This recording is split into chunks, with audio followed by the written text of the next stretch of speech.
ऐसा क्यों आ रहा है फिर ये? हाँ?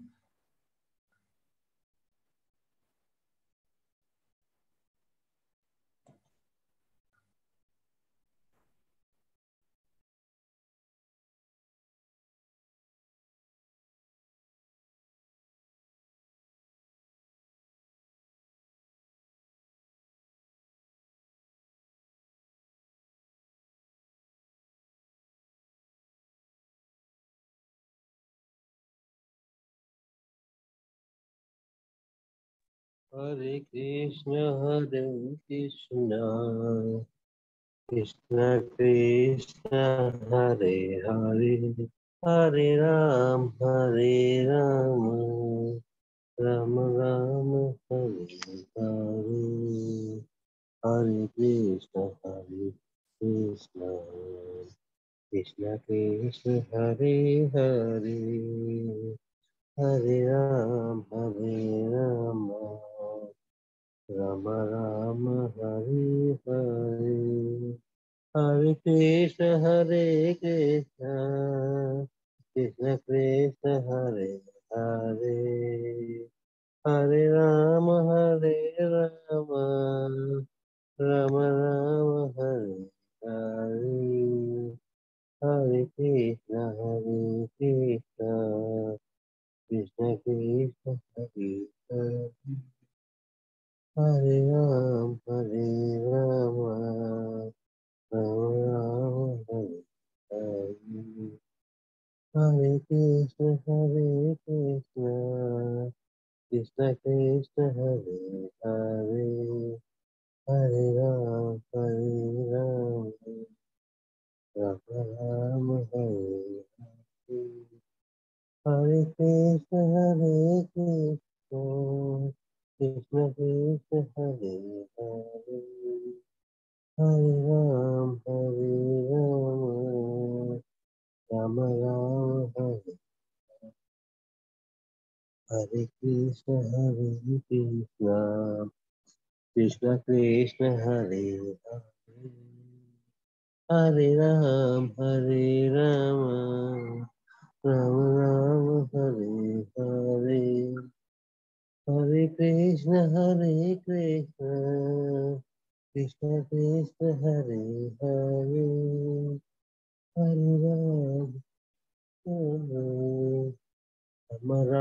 हरे हरे हरे कृष्ण कृष्ण कृष्ण हरे हरे हरे राम राम राम हरे हरे हरे कृष्ण कृष्ण कृष्ण हरे हरे हरे राम राम राम हरे हरे हरे कृष्ण कृष्ण कृष्ण हरे हरे हरे राम राम राम हरे हरे हरे कृष्ण कृष्ण कृष्ण हरे हरे हरे राम राम राम हरे हरे हरे कृष्ण कृष्ण कृष्ण हरे हरे हरे राम राम राम हरे हरे हरे कृष्ण कृष्ण कृष्ण हरे हरे हरे राम राम राम हरे हरे हरे कृष्ण कृष्ण कृष्ण हरे हरे हरे राम राम हरे हरे हरे कृष्ण कृष्ण कृष्ण हरे हरे हरे राम राम राम हरे हरे हरे कृष्ण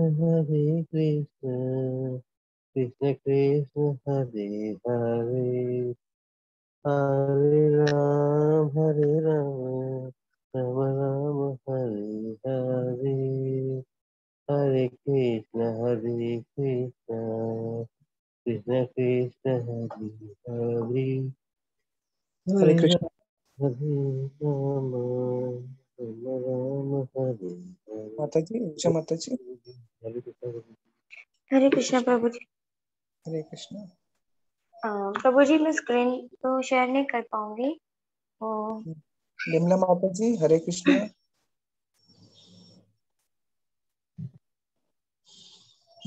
कोई बात नहीं माता कोई जी, अपन हाँ प्रभु जी क्यों नहीं कर पाएंगी माता जी? माता जी मैं को होस्ट नहीं हूँ ना। वो होस्ट मैं बनाती हूँ ना माता जी, 1 मिनट। मैं सबको बनाती हूँ, एक एक करके। जी जी कोई बात नहीं। कल ना ये कंप्यूटर थोड़ा गड़बड़ हो गया था, मुश्किल हुआ क्लास लेने को। यहाँ पर्सनल रूम तक पहुंच के ऑन नहीं हुआ, दामनिशा को क्लास लेना पड़ा। इसलिए चेक करने के लिए मैंने आज जल्दी खोला माता जी। पता नहीं क्या गड़बड़ हुआ, कहाँ से हुआ, नहीं समझ आया।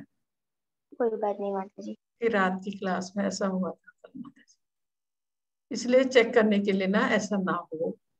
जी जी जी इसलिए मैंने आज जल्दी खोला है इसको। जी ये कुछ गड़बड़ हो गया है इसमें। हाँ ये दो तो हो गए ना माता जी? जी माता जी, प्रतीक्षा माता जी को आपने बना दिया है, मैं और गौरव प्रभु बाकी है। उनको भी मैं बनाया था शायद, यस करना भूल गई। कैसे हाल है मेरा?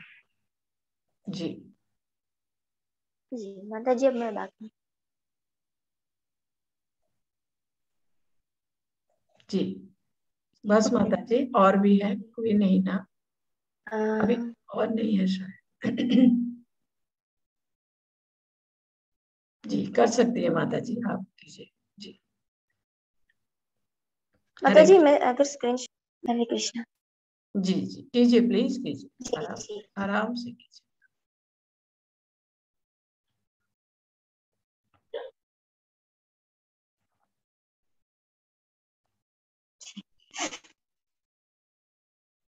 हरे कृष्णा। तो आज हम अध्याय 4 का पठन करने वाले हैं। अध्याय 4 का नाम है ज्ञान कर्म संन्यास योग। ओम नमो भगवते वासुदेवाय। ओम नमो भगवते वासुदेवाय। ओम नमो भगवते वासुदेवाय। ओम श्री परमात्मने नमः। अथ श्रीमद्भगवत गीता चतुर्थो अध्यायः ज्ञान कर्म संन्यास योगः। श्री भगवान उवाच इमं विवस्वते योगं प्रोक्तवान् अहम् अव्ययम् विवस्वान् मनवे प्राह मनुरिक्ष्वाकवे ब्रवीत्। श्री भगवान ने कहा, मैंने इस अमर योग विद्या का उपदेश सूर्य देव विवस्वान को दिया और विवस्वान ने मनुष्य के पिता मनु को उपदेश दिया और मनु ने इसका उपदेश इक्ष्वाकु को दिया।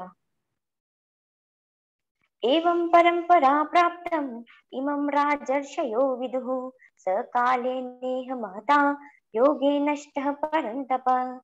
इस प्रकार यह परम विज्ञान गुरु परंपरा द्वारा प्राप्त किया गया और राजर्षियों ने इसी विधि से इसे समझा, किंतु कालक्रम में यह परंपरा छिन्न हो गई, अतः यह विज्ञान यथारूप में लुप्त हो गया लगता है। स एवायं मया तेद्य योगः प्रोक्तः पुरातनः भक्तोऽसि मे सखा चेति रहस्यम् एतद् उत्तमम्। आज मेरे द्वारा वही प्राचीन योग यानी परमेश्वर के साथ अपने संबंध का विज्ञान तुमसे कहा जा रहा है, क्योंकि तुम मेरे भक्त तथा मित्र हो, अतः तुम इस विज्ञान के दिव्य रहस्य को समझ सकते हो।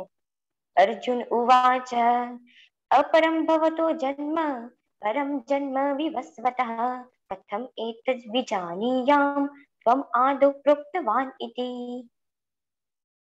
अर्जुन ने कहा, सूर्यदेव विवस्वान आपसे पहले हो चुके हैं, तो फिर मैं कैसे समझूं कि प्रारंभ में भी आपने उन्हें ये इस विद्या का उपदेश दिया था।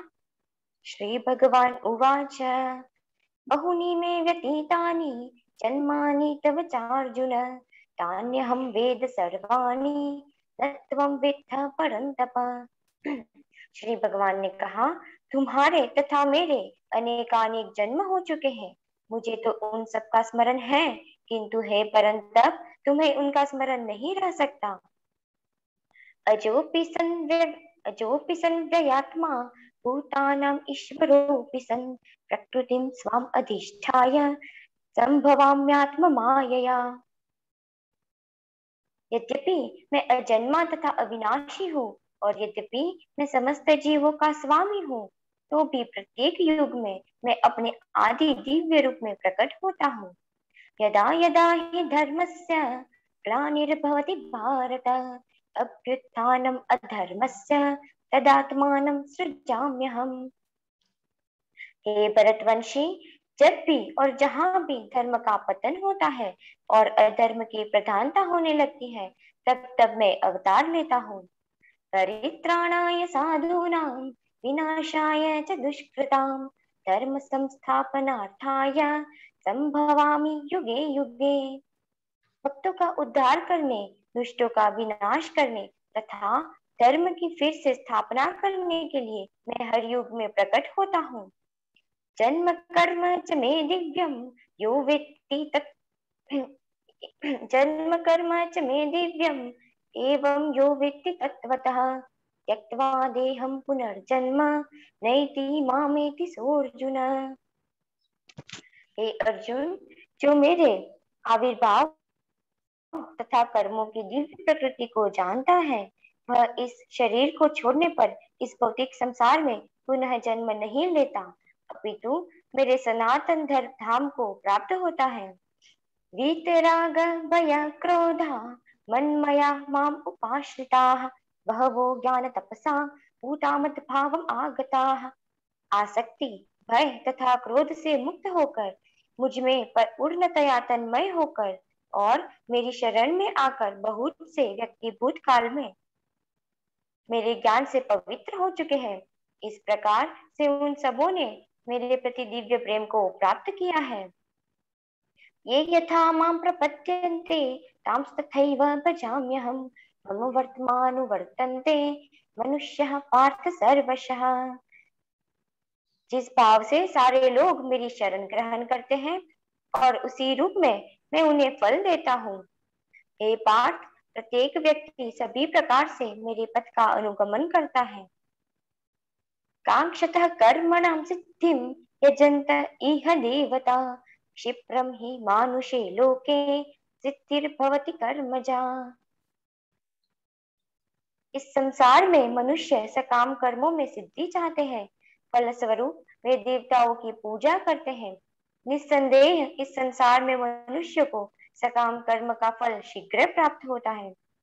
चातुर्वर्ण्यं मया सृष्टं गुण कर्म विभागशः तस्य कर्तारमपि मां विद्य कर्तारम् अव्ययम्।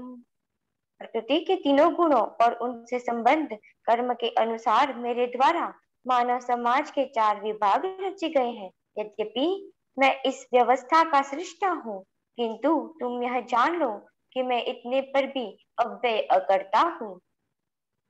न मां कर्माणि लिम्पन्ति न मे कर्म फले स्पृहा इति मां योऽभिजानाति कर्मभिर्न स बध्यते। मुझ पर किसी कर्म का प्रभाव नहीं पड़ता, नहीं मैं कर्म फल की कामना करता हूँ। जो मेरे संबंध में इस सत्य को जानता है, वह कभी भी कर्मों के पाश में नहीं बंधता। एवं ज्ञात्वा कृतं कर्म पूर्वैरपि मुमुक्षुभिः कुरु कर्मैव तस्मात् त्वं पूर्वैः पूर्वतरं कृतम्। प्राचीन काल में समस्त मुक्तात्माओं ने मेरी दिव्य प्रकृति को जान करके ही कर्म किया, अतः तुम्हें चाहिए कि उनके पद चिन्हों का अनुसरण करते हुए अपने कर्तव्य का पालन करो।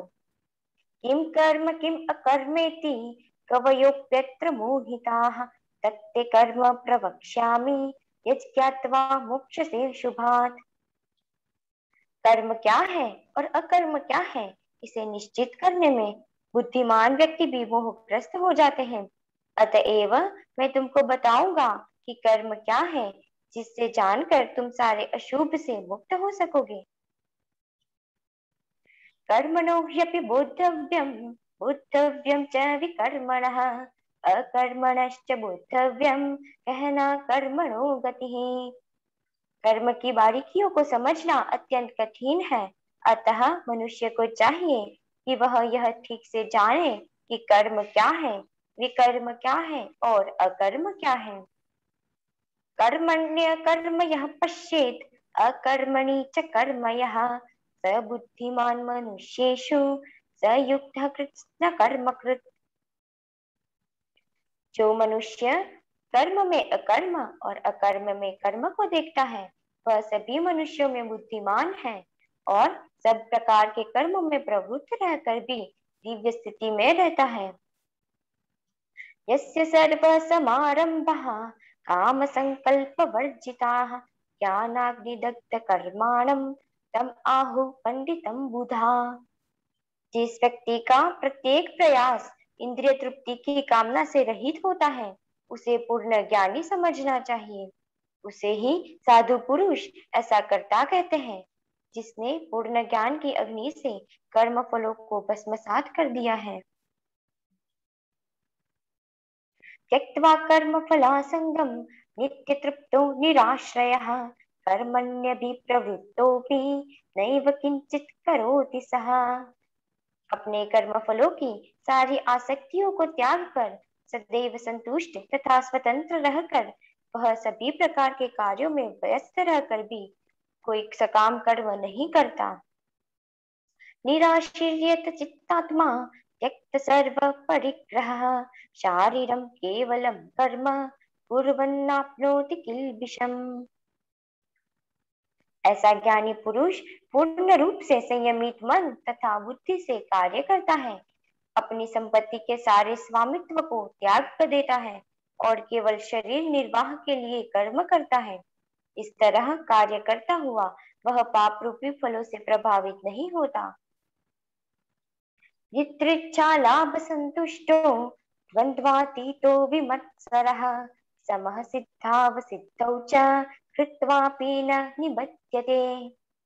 जो स्वतः होने वाले लाभ से संतुष्ट रहता है, जो द्वंद्व से मुक्त होता है और ईर्ष्या नहीं करता, जो सफलता तथा असफलता दोनों में स्थिर रहता है, वह कर्म करता हुआ भी कभी बंधता नहीं। ततः संगस्य मुक्तस्य ज्ञानावस्थित चेतसः, यज्ञायाचरतः कर्म समग्रं प्रविलीयते। जो पुरुष प्रकृति के गुणों के प्रति अनासक्त है और जो दिव्य ज्ञान में पूर्णतया स्थित है, उसके सारे कर्म ब्रह्म में लीन हो जाते हैं। ब्रह्मार्पणं ब्रह्म हविर् ब्रह्माग्नौ ब्रह्मणाहुतं, ब्रह्मैव तेन गंतव्यं ब्रह्म कर्म समाधिना। जो व्यक्ति कृष्ण भावनामृत में पूर्णतया लीन रहता है, उसे अपने आध्यात्मिक कर्मों के योगदान के कारण अवश्य ही भगवत धाम की प्राप्ति होती है, क्योंकि उसमें हवन आध्यात्मिक होता है और हवि भी आध्यात्मिक होती है।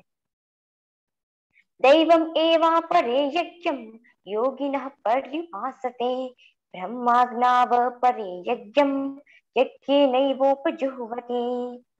कुछ योगी विभिन्न प्रकार के यज्ञों द्वारा देवताओं की भली भांति पूजा करते हैं और कुछ परब्रह्म रूपी अग्नि में आहुति डालते हैं। श्रोत्रादीनीन्द्रियाण्यान्ये संयमाग्निषु जुह्वति, शब्दादीन् विषयानन्य इंद्रियाग्निषु जुह्वति।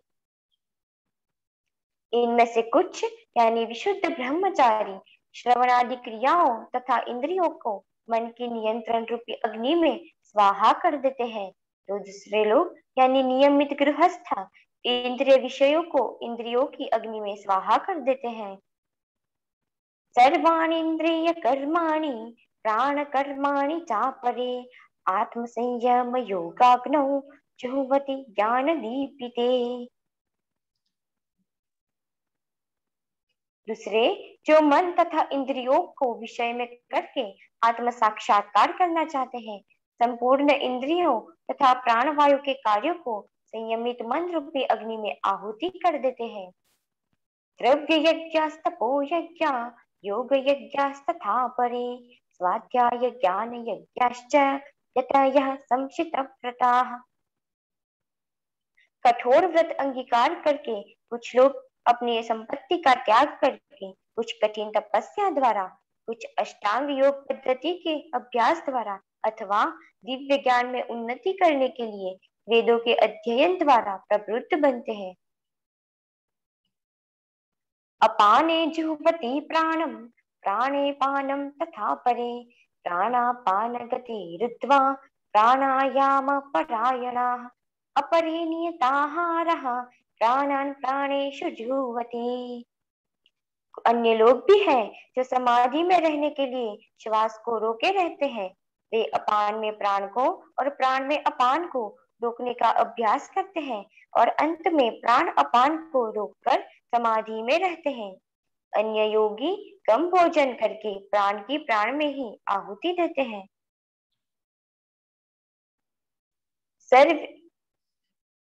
सर्वेप्येते यज्ञविदो यज्ञक्षपितकल्मषाः यज्ञशिष्टामृतो भोजो यान्ति ब्रह्म सनातनम। ये सभी यज्ञ करने वाले यज्ञों का अर्थ जानने के कारण पाप कर्मों से मुक्त हो जाते हैं और यज्ञों के फल रूपी अमृत को चखकर परम दिव्य आकाश की ओर बढ़ते जाते हैं। नायम लोकस्य यज्ञस्य कुतोन्यः कुरु सत्तमः। हे कुरुश्रेष्ठ, जब यज्ञ के बिना इस लोक में या इस जीवन में ही सुख पूर्वक नहीं रह सकता, तो फिर अगले जन्म में कैसे रह सकेगा। एवं बहुविधा यज्ञा वितता ब्रह्मणो मुखे कर्मजान विद्युतान सर्वान एवं ज्ञात्वा विमुच्यसे। ये विभिन्न प्रकार के यज्ञ वेद सम्मत है और ये सभी विभिन्न प्रकार के कर्मों से उत्पन्न हैं। इन्हें उसी रूप में जानने पर तुम मुक्त हो जाओगे।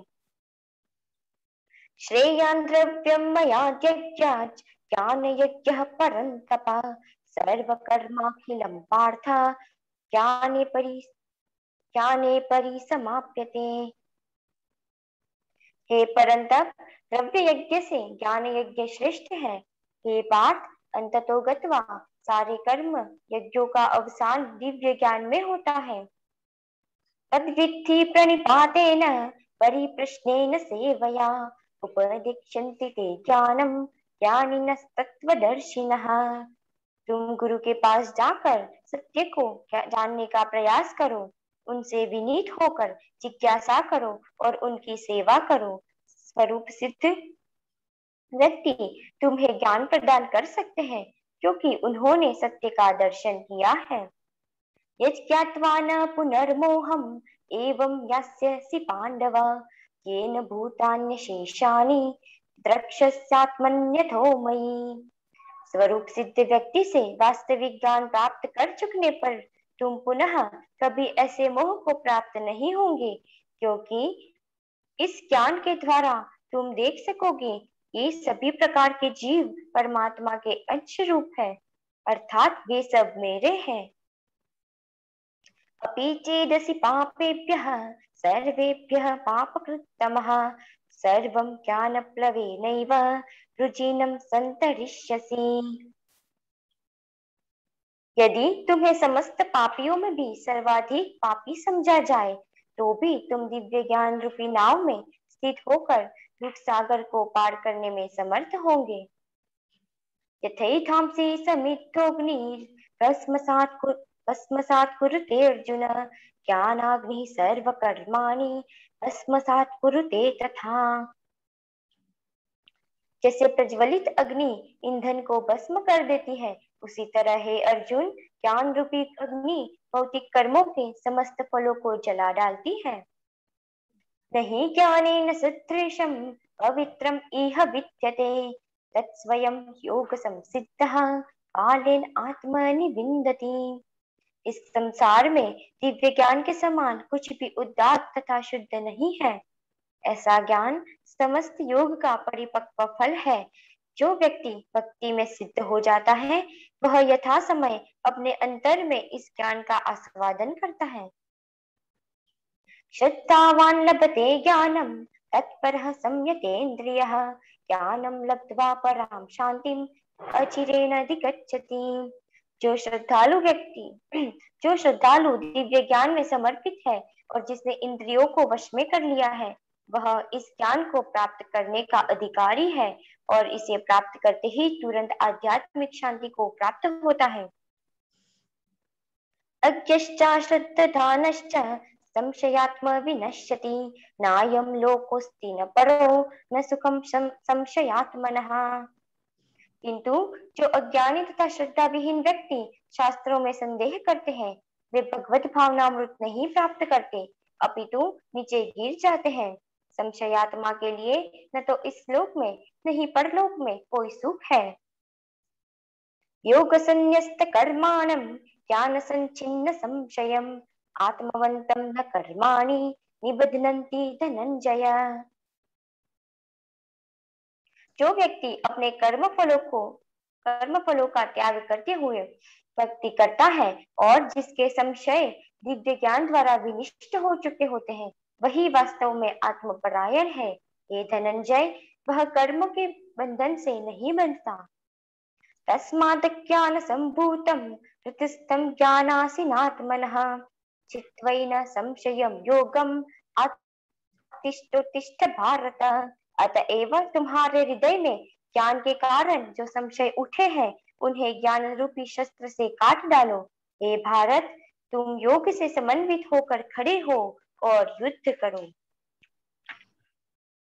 ओम तत्सत इति श्रीमद्भगवत गीतासु उपनिषत्सु ब्रह्म विद्यायां योग शास्त्रे श्री कृष्णार्जुन संवादे ज्ञान संन्यास कर्म योगो नाम चतुर्थो अध्यायः।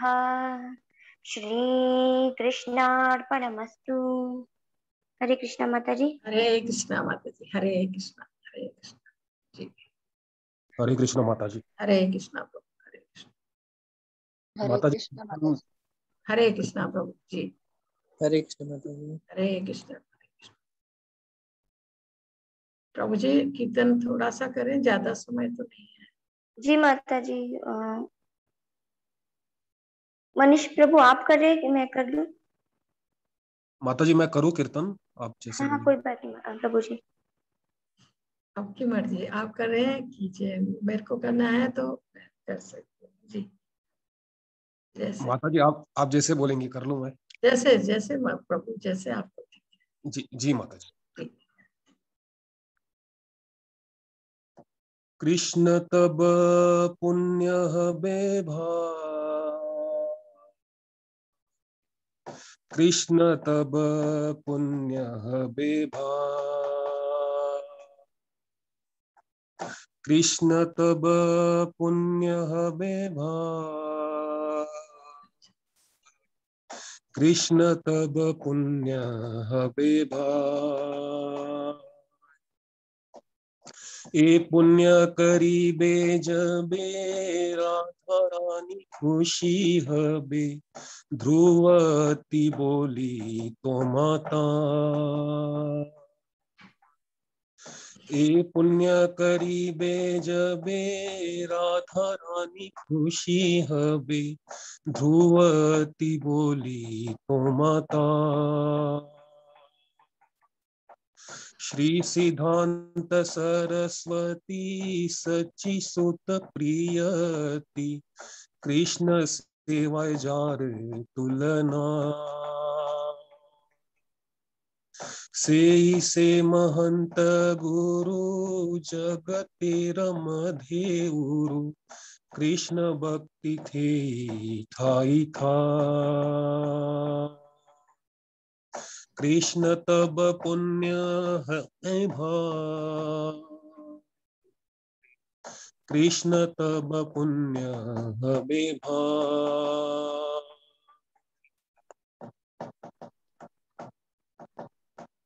तार इच्छा बलवान पाश्यते ते थान थान होए जाते गौरांगीरना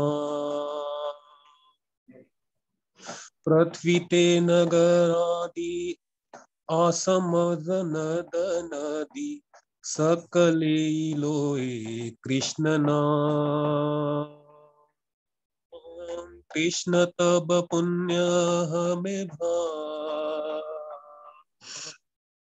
कृष्ण तब पुण्य हमें ताहले आनंद होए तबे होए दिग्विजय चैतन्य कृपा अतिशय माया दृष्ट जत दुखी जगते सबाई सुखी वैष्णवेर इच्छा पूर्ण हो कृष्ण तब पुण्य हबे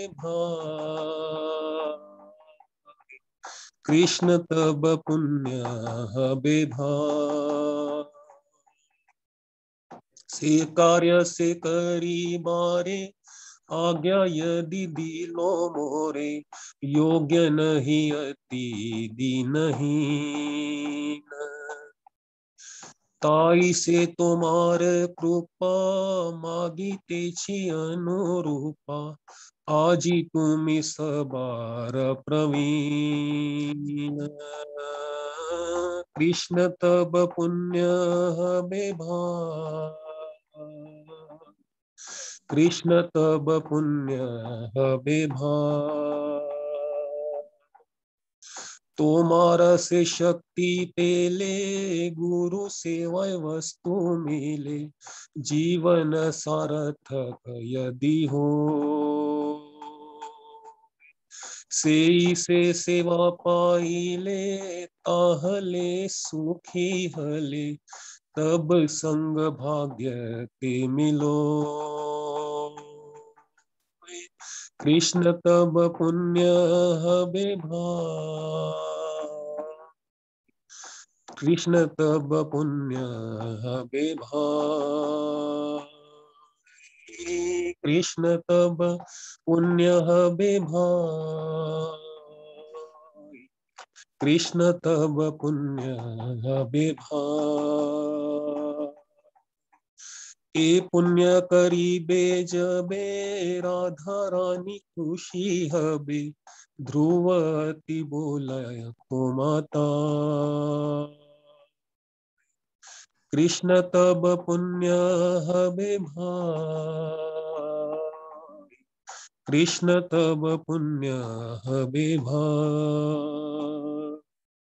हरे कृष्ण। हरे कृष्णा बाबू जी, बहुत ही अच्छा, धन्यवाद बाबू, बहुत सुंदर जी। धन्यवाद माता जी, धन्यवाद। हरे कृष्णा, हरे कृष्णा, हरे कृष्णा। भगवद गीता के चौथे अध्याय में पहुंच गए हैं, जो है दिव्य ज्ञान। आज हमको भगवद गीता के इतिहास के बारे में थोड़ा इसमें पता लगेगा। तो दिव्य ज्ञान के ऊपर है आज का अध्याय, और भगवद गीता का यथारूप या भगवद गीता का इतिहास हम आज जानने वाले हैं। इसमें जो पहला श्लोक दिया है, भगवद गीता का इतिहास। श्री भगवानुवाच इमं विवस्वते योगं उक्तवानहम् अपव्ययम् विवस्वान् मन्वे प्राह मनुरिक्षवा कुवे अब्रवीत्। भगवान श्री कृष्ण ने कहा, मैंने इस अमर योग विद्या का उपदेश सूर्य देव विवस्वान को दिया, और विवस्वान ने मनुष्यों के पिता मनु को यह उपदेश दिया, और मनु ने इसका उपदेश इक्ष्वाकु को दिया। ये बात आ रही है 20 लाख साल पहले की। भगवत गीता इस पृथ्वी पर, हम सोचते हैं ना कि भगवान ने 5,000 साल पहले अर्जुन को जब यह ज्ञान दिया तो भगवत गीता पृथ्वी पर आई। ऐसा नहीं है, इससे पहले 20 लाख साल पहले ये भगवत गीता इस पृथ्वी पर आ चुकी थी। 20 लाख साल पहले भगवान ने सबसे पहले इस भगवत गीता का ज्ञान सूर्य देव को दिया। सूर्य देव का नाम था विवस्वान था, विवस्वान। और भगवान की कृपा से ही उनको अपार शक्ति, सूर्य में थी, और ये समस्त ग्रह लोकों का उद्गम इसमें कहा गया है। भगवान के आदेश से ही समस्त लोकों का राजा सूर्य प्रभूत शक्ति तथा उष्मा धारण करता है, और वह सूर्य भगवान के एक नेत्र तुल्य है। भगवान की आज्ञा अनुसार अपनी कक्षा को तय करता है या अपनी दूरी में घूमता है। और इसमें कहा गया है कि कृष्ण ने सबसे पहले ये विवस्वान को भगवत गीता की विद्या समझाने के लिए अपना पहला शिष्य चुना, विवस्वान को। और उसके बाद विवस्वान ने फिर मनुष्यों के पिता मनु को यह ज्ञान दिया, और उसके बाद मनु ने इक्ष्वाकु मनु के पुत्र भी हैं, शिष्य भी हैं, इक्ष्वाकु को भगवत गीता का ज्ञान दिया। ये हम बात कर रहे हैं 20 लाख साल से भी पहले की, क्योंकि 20 लाख साल में तो ये भगवत गीता पृथ्वी पर आ चुकी थी। ये इक्ष्वाकु को जब ये भगवत गीता का ज्ञान मिला, इक्ष्वाकु उस समय इस पृथ्वी ग्रह में शासन कर रहे थे और रघुकुल के पूर्वज थे, जिसमें भगवान राम बाद में भगवान राम के रूप में लीला करने आए थे। तो आप ये समझिए, भगवान राम के इस पृथ्वी में लीला करने आने के पहले ये भगवत गीता इस पृथ्वी में आ चुकी थी, ऐसा इसमें कहा गया है। इसमें तो मानव समाज में महाराज इक्ष्वाकु के काल से ही भगवत गीता विद्यमान थी। इस समय कलयुग के 5000 वर्ष व्यतीत हुए हैं। 5117 साल कलयुग के निकल गए हैं। 5117 साल कुल निकले हैं कलयुग के, और कलयुग की पूर्ण आयु है 4,32,000 साल। आप सोचिए, अभी तो कलयुग का सफर शुरू ही हुआ है, कलयुग का सफर बहुत लंबा है। तो इसमें ये दिखाया गया है कि ये भगवत गीता भगवान ने सूर्यदेव को दी, विवस्वान को, उसके बाद ये मनु को गई, और मनु से फिर इक्ष्वाकु को, और इक्ष्वाकु के साथ ये भगवत गीता 20 लाख साल से भी पहले इस पृथ्वी पर आ चुकी थी।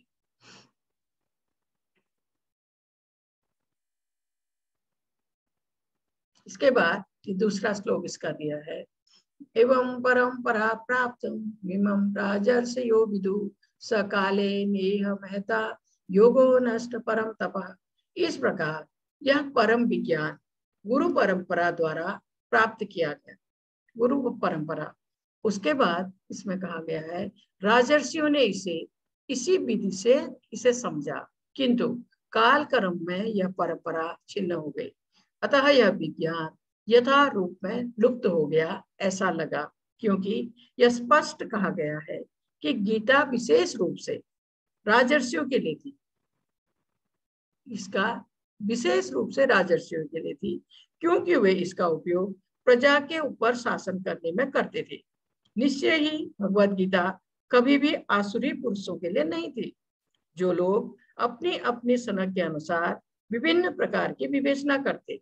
अतः जैसे ही असाधु भाष्यकारों ने, जो आम जनता ने निहित स्वार्थों, अपने स्वार्थों के लिए गीता का मूल उद्देश्य विच्छिन्न हुआ, अपने मन से अपने विचार डाल के इसकी टीकाएं लिखना शुरू कर दी लोगों ने। तो तब इसके लिए कहा गया है, तब ऐसा लगा कि इसका भगवत गीता का मूल उद्देश्य उच्छिन्न हुआ है तथा गुरु परंपरा टूट गई है।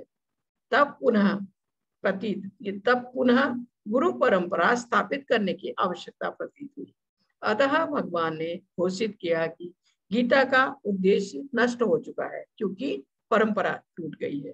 अतएव एक संस्करण की नितांत आवश्यकता थी। तब जो गुरु परंपरा से प्राप्त हो, प्रस्तुत प्रयास इसी आवश्यकता की पूर्ति के उद्देश्य से किया गया। भगवत गीता यथारूप मानवता के लिए महान वरदान है। भगवत गीता यथारूप ऐसे इसमें दिया है।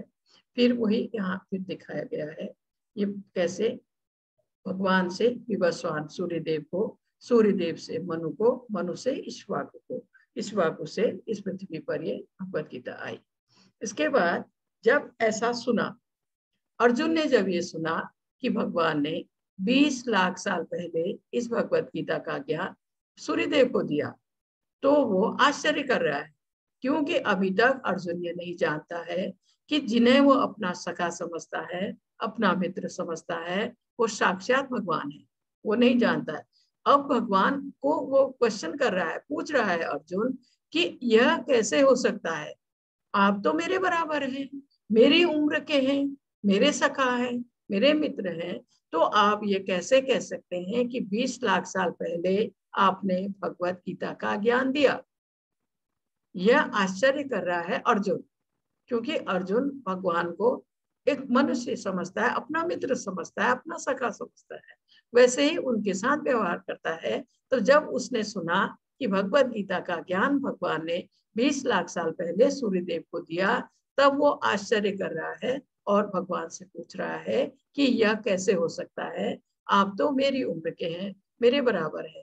एक चीज मैं आपको और बताती हूँ, भले ही कितने साल हो जाए, कितनी उम्र हो जाए, भगवान हमेशा 25 साल के ही रहते हैं। भगवान हमेशा नवयौवन रहते हैं। कुरुक्षेत्र के युद्ध में जब भगवान अर्जुन के साथ युद्ध के लिए गए थे, रथ में सारथी बनकर, उस समय उनके पुत्र ही नहीं, पौत्र भी थे, लेकिन वो हमेशा नवयौवन रहते हैं। वो 25 साल से ज्यादा भगवान की उम्र कभी नहीं दिखती है। यही सब देखते हुए अर्जुन भगवान को पूछ रहे हैं कि यह कैसे हो सकता है। इसके बाद जो हम रोज बात करते हैं परंपरा की, जब भी दीक्षा की बात आए, गुरु से दीक्षा लेने की बात आए, तो हमें परंपरागत गुरु से दीक्षा लेनी चाहिए, क्योंकि यही हमें भगवत भक्ति की राह में आगे बढ़ने में सहायता कर सकते हैं, अगर गुरु परंपरा से हो। तो यहाँ दिखाया गया है, और ये 4 परंपराएं जो आप देख रहे हैं, ये अभी भी हमारे देश में चल रही है। जब भी दीक्षा का समय आए, जिस गुरु को से हम दीक्षा लेने जा रहे हैं, हमें अवश्य ध्यान रखना है कि वो गुरु इन 4 परंपराओं में से किसी से है कि नहीं है। वही अगर इस परंपरा से है, वही हमें सहायता कर सकते हैं। जैसे भगवान से ये दिखाया है, भगवान से ये ब्रह्मा जी को आया परंपरा जो ज्ञान है। जैसे आप ये कहिए कि ब्रह्मा जी के गुरु भगवान, उसके बाद ये आया माधवाचार्य, लॉर्ड ब्रह्मा से फिर माधवाचार्य हुआ। ये माधवाचार्य परंपरा जो है, जितने सारे इस्कॉन है, वो सब इस परंपरा से जुड़े हैं। हम लोग इस परंपरा से जुड़े, माधवाचार्य परंपरा। दूसरी परंपरा है श्री लक्ष्मी जी, जिसको श्री परंपरा भी कहते हैं, और रामानुजाचार्य, दूसरी परंपरा ये। तीसरी है भगवान से आए शिव जी को, शिव जी से आए विष्णु स्वामी को, ये विष्णु स्वामी परंपरा। इसके बाद ये 4 कुमार, आप छोटे छोटे बच्चे देख रहे हैं ना, ये ब्रह्मा जी के पुत्र हैं 4 कुमार। इसको कुमार, ये कुमार परंपरा जो है ये आई निम्बार्काचार्य। तो ये गुरु परंपरा है, गुरु इनके गुरु इनके गुरु इनके गुरु, ये परंपरा कहलाती है। यहाँ ये दिखाया, थोड़ा सा दिखाया, आगे विस्तार से दिया है। ये जो मैंने बताया आपको माधवाचार्य परंपरा, वही है। भगवान से ब्रह्मा जी को, ब्रह्मा जी से नारद जी को, फिर ये आई प्रभुपाद जी तक। जैसे प्रभुपाद जी के गुरु ये है भक्ति वेदांत सरस्वती ठाकुर, सरस्वती, और उसके बाद है गौर किशोर दास बाबा जी, ये है भक्ति विनोद ठाकुर। और इसी तरह से ये पूरा एक लंबा ये है जिससे हम सब जुड़े हैं। इसको उनकी जो गुरु परंपरा, उससे हम सब जुड़े हैं। ये आप ये देख सकते हैं, ये है व्यासा, माधवा, पद्मनाभा, नरहरि, माधवा, ये मिला के ये सब जाता है, जय तीर्था सब मिला के ये गया भगवान चैतन्य महाप्रभु तक। चैतन्य महाप्रभु तक गया ये, तो ये गया, हाँ, चैतन्य महाप्रभु। उसके बाद स्वरूप सनातना, रघुनाथ दास, कृष्णदासा, नरोत्तम दासा, विश्वनाथ, ये फिर गया ये श्री जगन्नाथ दास बाबा जी महाराज, ये शीला भक्ति विनोद ठाकुर, और फिर गया गौर किशोर दास बाबा जी महाराज, फिर भक्ति सिद्धांत सरस्वती गोस्वामी महाराज, ये प्रभुपाद जी के गुरु है। उसके बाद प्रभुपाद जी को ऐसी भक्ति वेदांत स्वामी प्रभुपाद जी। तो ये गुरु परंपरा, ये परंपरा इसलिए कहते हैं, इनके गुरु इनके गुरु इनके गुरु इनके गुरु, ये जो पूरे एक के गुरु। और जहां परंपरा नहीं है, तो वो गुरु हमें भक्ति के मार्ग में आगे बढ़ने की जगह हम नीचे गिर सकते हैं। इसलिए कहा गया है कि जब भी दीक्षा की बारी आए या गुरु की बारी आए तो ये ध्यान रखने की बात है कि वो इन 4 परंपराओं में से किसी परंपरा से है कि नहीं है, ये देखने की बात है। इसके बाद आज जैसे बताया गया युग की बात आई तो थोड़ा सा यहाँ समझाने के लिए बताया गया है। ये कलयुग, जैसे ये भगवत गीता 20 लाख साल पहले आई, इस उससे थोड़ा सा यहाँ समझाने की कोशिश की गई है। 4 युग है, सत्ययुग, त्रेता युग, द्वापर युग, कलयुग। कलयुग की जो टोटल उम्र है वो है 4,32,000 साल। इसमें से खाली 5,117 साल अभी तक निकला है। सिर्फ शुरुआत है, आप सोचिए कलयुग की। और उसके बाद इसको अगर हम दुगुना करते हैं, डबल करते हैं कलयुग को, तो ये द्वापर युग होता है 8,64,000 साल। इसको डबल करेंगे तो द्वापर युग की उम्र आती है, और इसको ट्रिपल करेंगे तो फिर ये त्रेता युग की उम्र आती है 12,96,000 साल। उसके बाद आता है सत्ययुग। इसको हम 4 बार गुना करेंगे तो फिर सत्ययुग की उम्र आती है 17,28,000 साल। और इन सबको मिलाते हैं, जब इन चारों युगों को मिलाते हैं तो एक दिव्य युग बनता है। चारों युगों को मिला के एक दिव्य युग बनता है। और उसके बाद 71 दिव्य युग, 71 दिव्य युग को जब हम मिलाते हैं तो एक मनवंतर बनता है। ये इसलिए दिखाया गया है यहाँ पर कि ब्रह्मा जी का दिन, ब्रह्मा जी का समय, क्योंकि ब्रह्मा जी की उम्र बहुत बड़ी है। तो इसमें 71 दिव्य युग, इन चारों को मिला के एक दिव्य युग बना, और 71 दिव्य युग को जब मिलाते हैं तो एक मनवंतर बनता है ये। और उसके बाद 14 मनवंतर को मिलाकर इसको 14 बार हम गुणा करते हैं तो एक कल्प बनता है। वो एक कल्प है ब्रह्मा जी का एक दिन। ये मतलब समझना बहुत कठिन है, वैसे हमने कोशिश की है जैसे ये इस तरह से। और ब्रह्मा जी की टोटल उम्र जो है वो है 100 साल। 100 साल में से ब्रह्मा जी के इतनी उम्र निकल गई, 50 साल निकल गए ब्रह्मा जी के। 6 मनवंतर खत्म हो गए हैं, इतना समय निकल गया है मनवंतर का। 4 युगों के 27 चक्र निकल गए। 4 युग है ना, सतयुग, द्वापर, त्रेता, कलयुग, ठीक है। ऐसे 27 चक्र निकल गए कलयुग के। ये मतलब 4 युगों के 27 चक्र निकल गए। सत्य, त्रेता और द्वापर का इतना समय जो है ये निकला है। और कलयुग में जो समय बीत गया है वो है 5,117 साल। इतना समय बीता है, जबकि 4,32,000 साल कलयुग की पूरी उम्र है। और ब्रह्मा जी का जीवन जो अभी तक 50 साल अभी निकला है, 50 से इस है। उसके बाद दिया है ये 4 युगों के चक्र। ये गणना थोड़ा मुझे मुश्किल लगता है, ये आपको पीडीएफ आएगा ना, उसमें ये सारा आ जाएगा। सत्य, त्रेता तथा द्वापर का इतना समय ये निकला है। कलयुग का जो समय बीत गया है 5,117 साल। यह स्वीकार करते हुए कि मनु के जन्म से पहले गीता का ज्ञान भगवान ने उनके शिष्य सूर्य देवता विवस्वान को दिया था।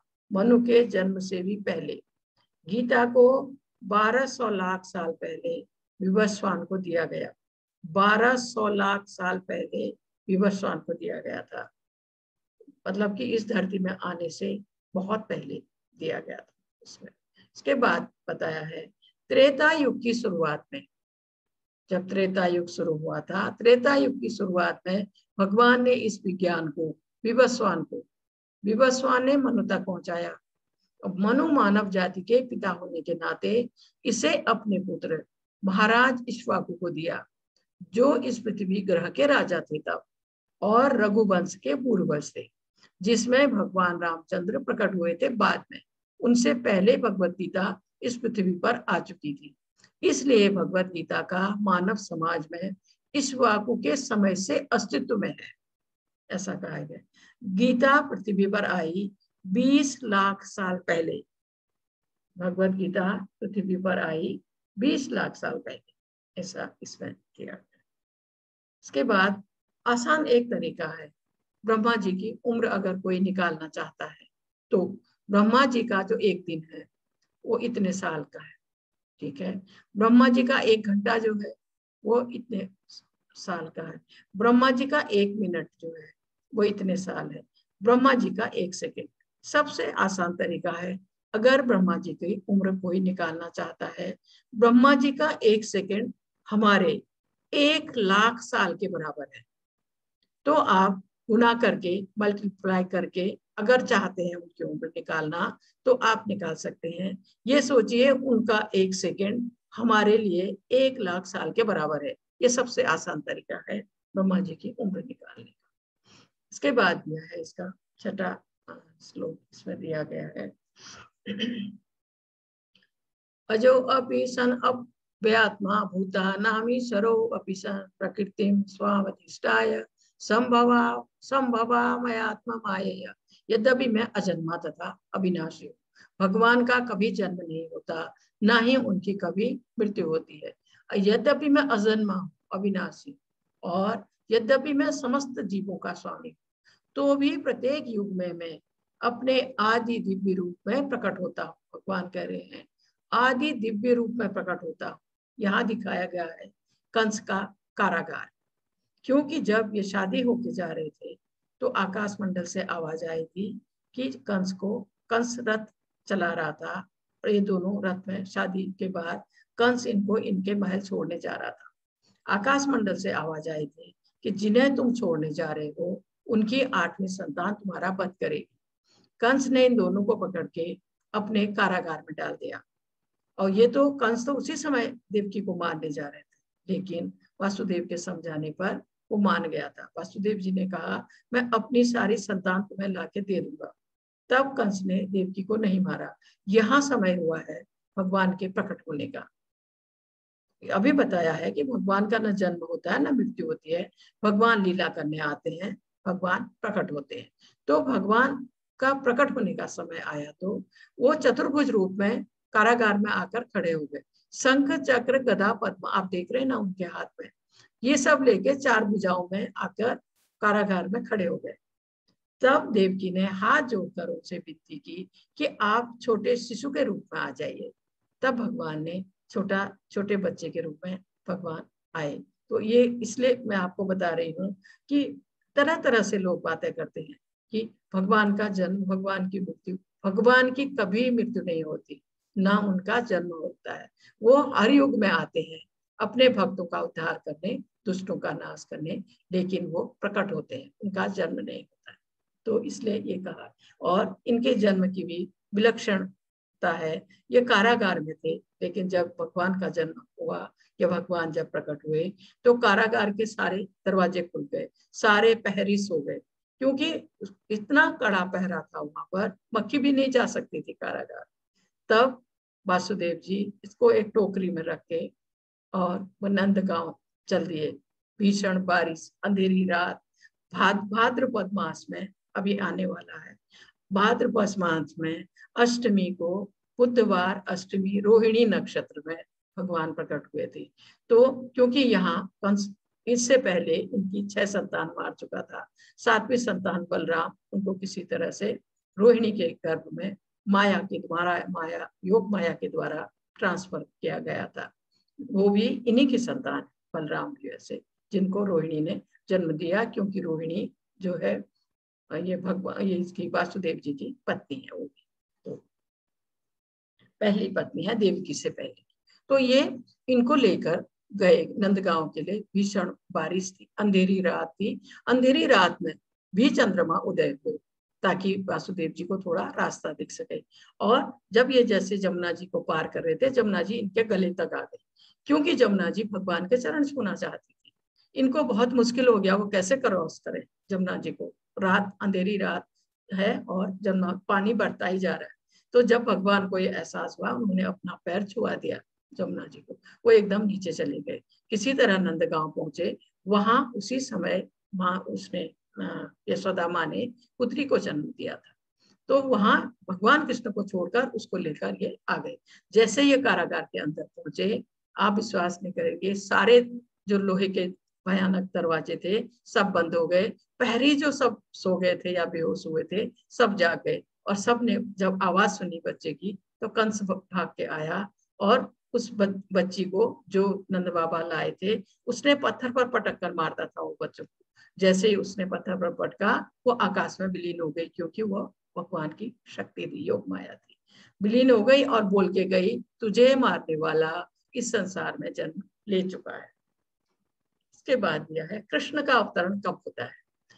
यह है 7वां श्लोक। यदा यदा ही धर्मस्य ग्लानिर्भवति भारत अभ्युत्थानम् अधर्मस्य तदात्मानं सृजाम्यहम्। हे भरतवंशी, जब भी जहां भी धर्म का पतन होता है और अधर्म की प्रधानता होने लगती है, तब तब मैं जन्म लेता हूँ। भगवान कह रहे हैं जब भी जहां भी अधर्म बढ़ता है, अधर्म की प्रधानता होती है। ऐसा कहा गया है कि जब जब धर्म का पतन होता है, अधर्म की प्रधानता होने लगती है, तब भगवान प्रकट होते हैं। धर्म के नियम वेदों में दिए गए। यदि इन नियमों के पालन में कोई त्रुटि आती है तो मनुष्य अधार्मिक हो जाता है, वह पतन की राह पर चल पड़ता है। श्रीमद् भागवत में कहा बताया गया है कि ऐसे नियम भगवान के नियम है। केवल भगवान ही किसी धर्म की व्यवस्था कर सकते हैं। धर्म के नियम भगवान के आदेश हैं और इसमें वैदिक नियम जीव को पूर्ण शरणागति की ओर ले जाते हैं, अगर इन नियमों का पालन किया जाए। अगर व्यक्ति नियमों का पालन नहीं करते हैं तो वो अधर्म की राह पर चल पड़ते हैं, और जब अधर्म की प्रधानता हो जाती है तब भगवान अवतार लेते हैं, तब भगवान प्रकट होते हैं अपने भक्तों की रक्षा के लिए, अधर्मियों का नाश करने के लिए। तब भगवान आते हैं और हर युग में भगवान आते हैं। यहाँ वही जो मैंने आपको बताया था, जब कंस इन दोनों को शादी के बाद छोड़ने जा रहे थे, आकाश मंडल से आवाज आई थी, इनकी 8वीं संतान तुम्हारा वध करेगी। तो उसी समय देखिए बाल पकड़ के देवकी को मारने जा रहा है कंस, जबकि ये इसकी बहन है, देवकी कंस की बहन है।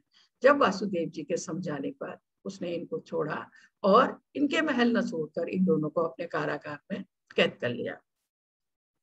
इसके बाद यह है 8वां श्लोक। कृष्ण का अवतरण क्यों होता है। परित्राणाय साधूनां विनाशाय च दुष्कृतां धर्मसंस्थापनार्थाय संभवामि युगे युगे। भक्तों का उद्धार करने, दुष्टों का विनाश करने तथा धर्म की फिर से स्थापना करने के लिए मैं हर युग में प्रकट होता हूँ। इसमें कहा है कि दुष्टों का नाश करने के लिए, इसमें कहा है भक्तों का उद्धार। भगवान कह रहे हैं भक्तों का उद्धार करने के लिए। जैसे दुष्ट कंस, ये देख रहे हैं आप कंस, ऐसा भी नहीं है कि जैसे कंस है या हिरण्यकश्यप के लिए मारने के लिए भगवान को नरसिंह रूप में आना पड़ा, तो ऐसा नहीं है। ये इनको मारने का काम तो भगवान किसी भी अपने पार्षद से करवा सकते हैं, शिव जी से करवा सकते हैं, गणपति जी से करवा सकते हैं, किसी से। लेकिन भगवान आते हैं अपने भक्तों को दर्शन देने, अपने भक्तों की रक्षा करने। तो यहाँ उनके दोनों काम हो जाते हैं। हमेशा जब भी दुष्टों का उत्पात बढ़ता है, भगवान दुष्टों का विनाश करने और धर्म की फिर से स्थापना करने के लिए हर युग में प्रकट होते हैं, हर युग में। क्योंकि जैसे कलयुग को शुरू होते ही चैतन्य महाप्रभु के रूप में भगवान आए थे। अब जब कलयुग समाप्ति पर होगा तब भगवान कल्कि के रूप में आएंगे। ये हर युग में आते हैं भगवान। पहले भगवान राम के रूप में आए, फिर भगवान कृष्ण के रूप में आए, फिर चैतन्य महाप्रभु के रूप में आए, और अब फिर अंत में कलयुग के अंत में कल्कि के रूप में आएंगे, हमेशा धर्म की स्थापना करने, दुष्टों का संहार करने के लिए। इसके बाद यह है कृष्ण को जानने का क्या लाभ। अगर हम भगवान को जानने की कोशिश करते हैं, उनकी भक्ति करते हैं, तो उसका लाभ क्या है। इसमें कहा है जन्म कर्म च मे दिव्यम एवं यो वेति तत्वतः त्यक्त्वा देहम पुनर्जन्म नैति मामेति सो अर्जुन। हे अर्जुन, जो मेरे आविर्भाव तथा कर्मों की दिव्य प्रकृति को जानता है, जो भगवान के बारे में जानता है, जो भगवान को समर्पित है, जो भगवान की भक्ति करता है। भगवान को कौन जानेगा। भगवान का परम भक्त, भगवान का अनन्य भक्त, वही भगवान को जान सकता है, वही भगवान के बारे में जान सकता है। तो कहा है कि वह ऐसा भक्त, ऐसा परम भक्त इस शरीर को छोड़ने पर इस भौतिक संसार में पुनः जन्म नहीं लेगा।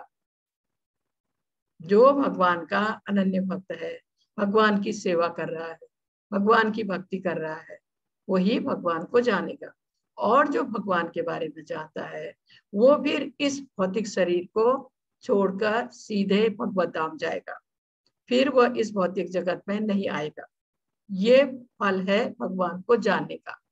अगर हम भगवान को जानते हैं, जानने का मतलब है अगर हम उनके भक्त बनते हैं, अगर हम उनको पूर्ण समर्पण होते हैं, अनन्य भक्त बनते हैं भगवान के, तो हम फिर इस भौतिक जगत में नहीं आएंगे।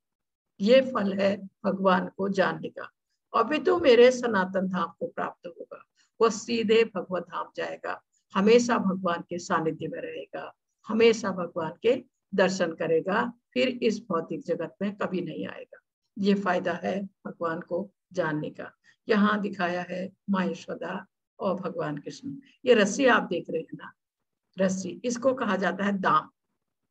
दाम, और ये उदर है भगवान जी का पेट, उदर कहा गया है। तो ये रस्सी जब माँ यशोदा ने उनको बांधी है तो दामोदर, इससे भगवान का नाम दामोदर पड़ा है।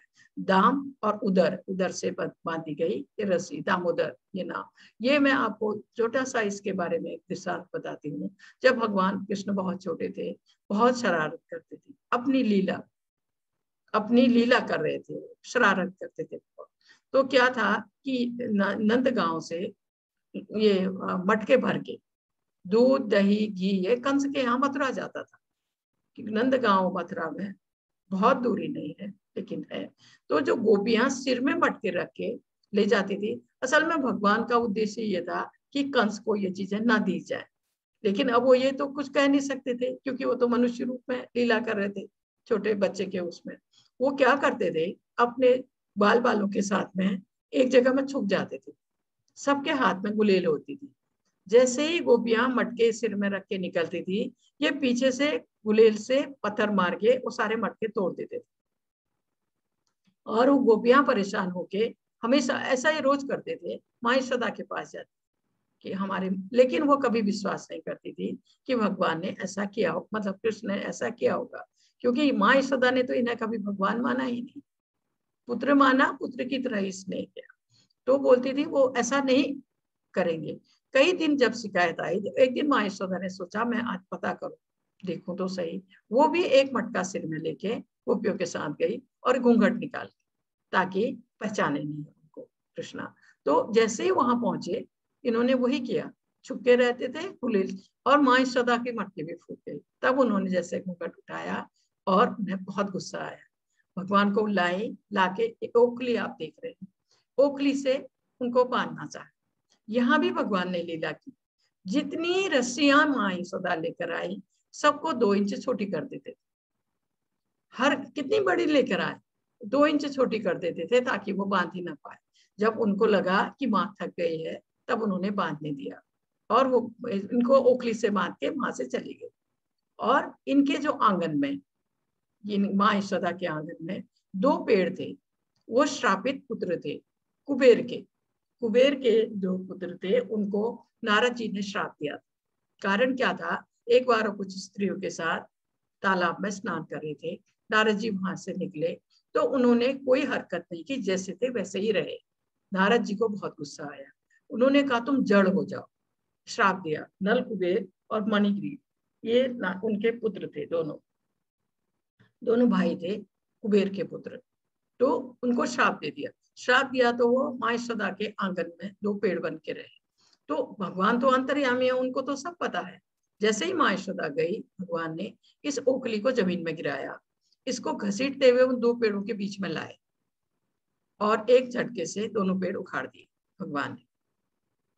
जबकि वो बहुत छोटे हैं दिखने के लिए, दोनों पेड़ उखाड़ दिए। तो वो दोनों राजकुमार भगवान के सामने खड़े हो गए, ये नल कुबेर और मणिग्रीव, और भगवान की स्तुति की, भगवान को प्रणाम किया, वहां से चले गए। भगवान ने मतलब ओखली से बांधे जाने पर भी 2 उनका उद्धार किया, कुबेर के पुत्रों का, चले गए।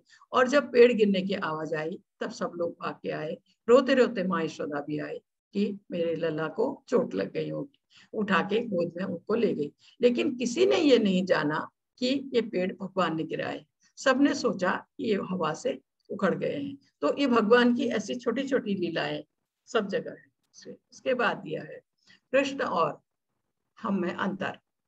भगवान और हमारे में बीच क्या अंतर रहती है? कृष्ण का स्वरूप आध्यात्मिक है, भगवान का स्वरूप आध्यात्मिक है, हमारा स्वरूप अस्थायी है, किसी भी क्षण नष्ट होने वाला है, और भगवान का स्वरूप आध्यात्मिक है। दूसरा दिया है, हम माया द्वारा नियंत्रित हैं, कृष्ण है माया के नियंत्रक। जैसे ये दिखाया है, ये सतोगुण, रजोगुण, तमोगुण, ये जो भगवान की शक्ति है माया, उसके अंडर में है तीनों गुण, और वो माया जो है, माया शक्ति भगवान के अंदर में, वो भगवान की शक्ति है, और ये तीनों गुण माया शक्ति के अंदर में है। इसलिए कहा है कि हम माया के नियंत्रण में हैं और माया भगवान के। और यहाँ दिखाया गया है, ये जैसे हमारे शरीर के लिए दिखाया गया है, जब व्यक्ति की मृत्यु होती है तो ये स्थूल शरीर जो है हमारा, जिसमें हम है, ये यहीं रह जाता है। आगे जाती है सटल बॉडी और आत्मा, ये दो आगे जाती हैं, ये जो स्थूल शरीर है ये यहीं रह जाता है। इसलिए ये कहा गया है कि हम भगवान का जो स्वरूप है आध्यात्मिक है, हमारा अस्थायी है, कभी भी नष्ट होने वाला। के बाद यहाँ दिखाया गया है इसका 4वें अध्याय का 11वां श्लोक, ये यथा मां प्रबद्धन्ते तासतथैव भजाम्यहम् मम वर्तमानुवर्तन्ते मनुष्या पार्थ सर्वशः। जिस भाव से सारे लोग मेरी शरण ग्रहण करते हैं, मैं उसी के अनुसार उन्हें फल देता हूँ। हे पार्थ, प्रत्येक व्यक्ति सभी प्रकार से मेरे पद का अनुगमन करता है। जैसे हम भगवान की शरण ग्रहण करते हैं, जो भगवान से अति स्नेह करता है, भगवान की सेवा में ही लगा रहता है, समर्पित है भगवान को, उसको भगवान उसी तरह प्रेम करते हैं, उसी तरह फल देते हैं। और कोई थोड़ा बहुत हाथ जोड़ दिया भगवान को या प्रणाम कर दिया और चला गया, तो उसी भाव से, जो जिस भाव से जिस तरह से भगवान को की भक्ति करता है, भगवान से स्नेह करता है, भगवान पर श्रद्धा रखता है, वो उसी भाव से उसको फल देते हैं, ऐसा भगवान का कहना है। कोई एक भक्त कृष्ण को परम स्वामी के रूप में चाह सकता है, दूसरा अपने सखा के रूप में, तीसरा अपने पुत्र के रूप में, और चौथा अपने प्रेमी के रूप में। कृष्ण सभी भक्तों को समान रूप से उनके प्रेम की प्रगाढ़ता के अनुसार फल देते हैं। भगवान के लिए सब समान है, भगवान सबसे स्नेह करते हैं, लेकिन वो जिसका जितना अधिक स्नेह है भगवान के लिए, जो जितना अधिक उनसे स्नेह करता है, उसी के अनुसार वो उसको फल देते हैं। हम भगवान को अपने स्वामी के रूप में मान सकते हैं, और अपने सखा के रूप में मान सकते हैं, अपने पुत्र के रूप में मान सकते हैं, अपने प्रेमी के रूप में, किसी भी रूप में हम भगवान को अपना मान सकते हैं, उनसे स्नेह कर सकते हैं, उनकी भक्ति कर सकते हैं, उनकी पूजा अर्चना कर सकते हैं। जितना अधिक हमारी श्रद्धा उनके प्रति होगी, जितना अधिक प्रेम हम उनसे करेंगे, जितना अधिक हम उन पर श्रद्धा रखेंगे, भक्ति करेंगे, उसी हिसाब से भगवान उसको फल देते हैं, ऐसा इसमें लिखा गया। के बाद दिया है 12वें श्लोक में, इस संसार में मनुष्य सकाम कर्म में सिद्धि चाहते हैं। सकाम कर्म मैंने आपको कई बार बताया है, अपनी खुशी के लिए, अपने इंद्रिय तृप्ति के लिए, अपने सुख के लिए जो हम करते हैं, वो सकाम कर्म है। सकाम कर्मों में सिद्धि चाहते हैं, फलस्वरूप देवताओं की पूजा करते हैं। निसंदेह इस संसार में मनुष्यों को सकाम कर्म का फल शीघ्र मिलता है, क्योंकि देवताओं की पूजा हम क्यों करते हैं? उनसे मांगते हैं कुछ ना, आज मैं 21 लड्डू चढ़ाऊंगा, मेरा ये काम हो जाए तो मैं 51 चढ़ाऊंगा, ऐसा बिजनेस हमारा चलता है देवताओं के साथ में। तो उससे क्या होता है, हमें फल मिलता है। एक तो जो चीज हमें देवताओं से मिलती है, उसका सैंक्शन भगवान से होता है, एक बात यह। दूसरी बात क्या है, जो देवताओं से हमें फल मिलते हैं, जल्दी मिलते हैं, लेकिन वो कुछ ही समय के होते हैं, क्षणिक होते हैं। इसमें कहा है, इस जगत के देवताओं के विषय में भ्रांत धारणा है, और विद्युता का दंभ करने वाले अल्पज्ञ मनुष्य इन देवताओं को परमेश्वर के विभिन्न रूप मान बैठते हैं। वस्तुतः ये देवता ईश्वर के विभिन्न रूप नहीं है, किंतु ये ईश्वर के विभिन्न अंश हैं। देवता ईश्वर के अंश हैं, भगवान के विभिन्न रूप नहीं है।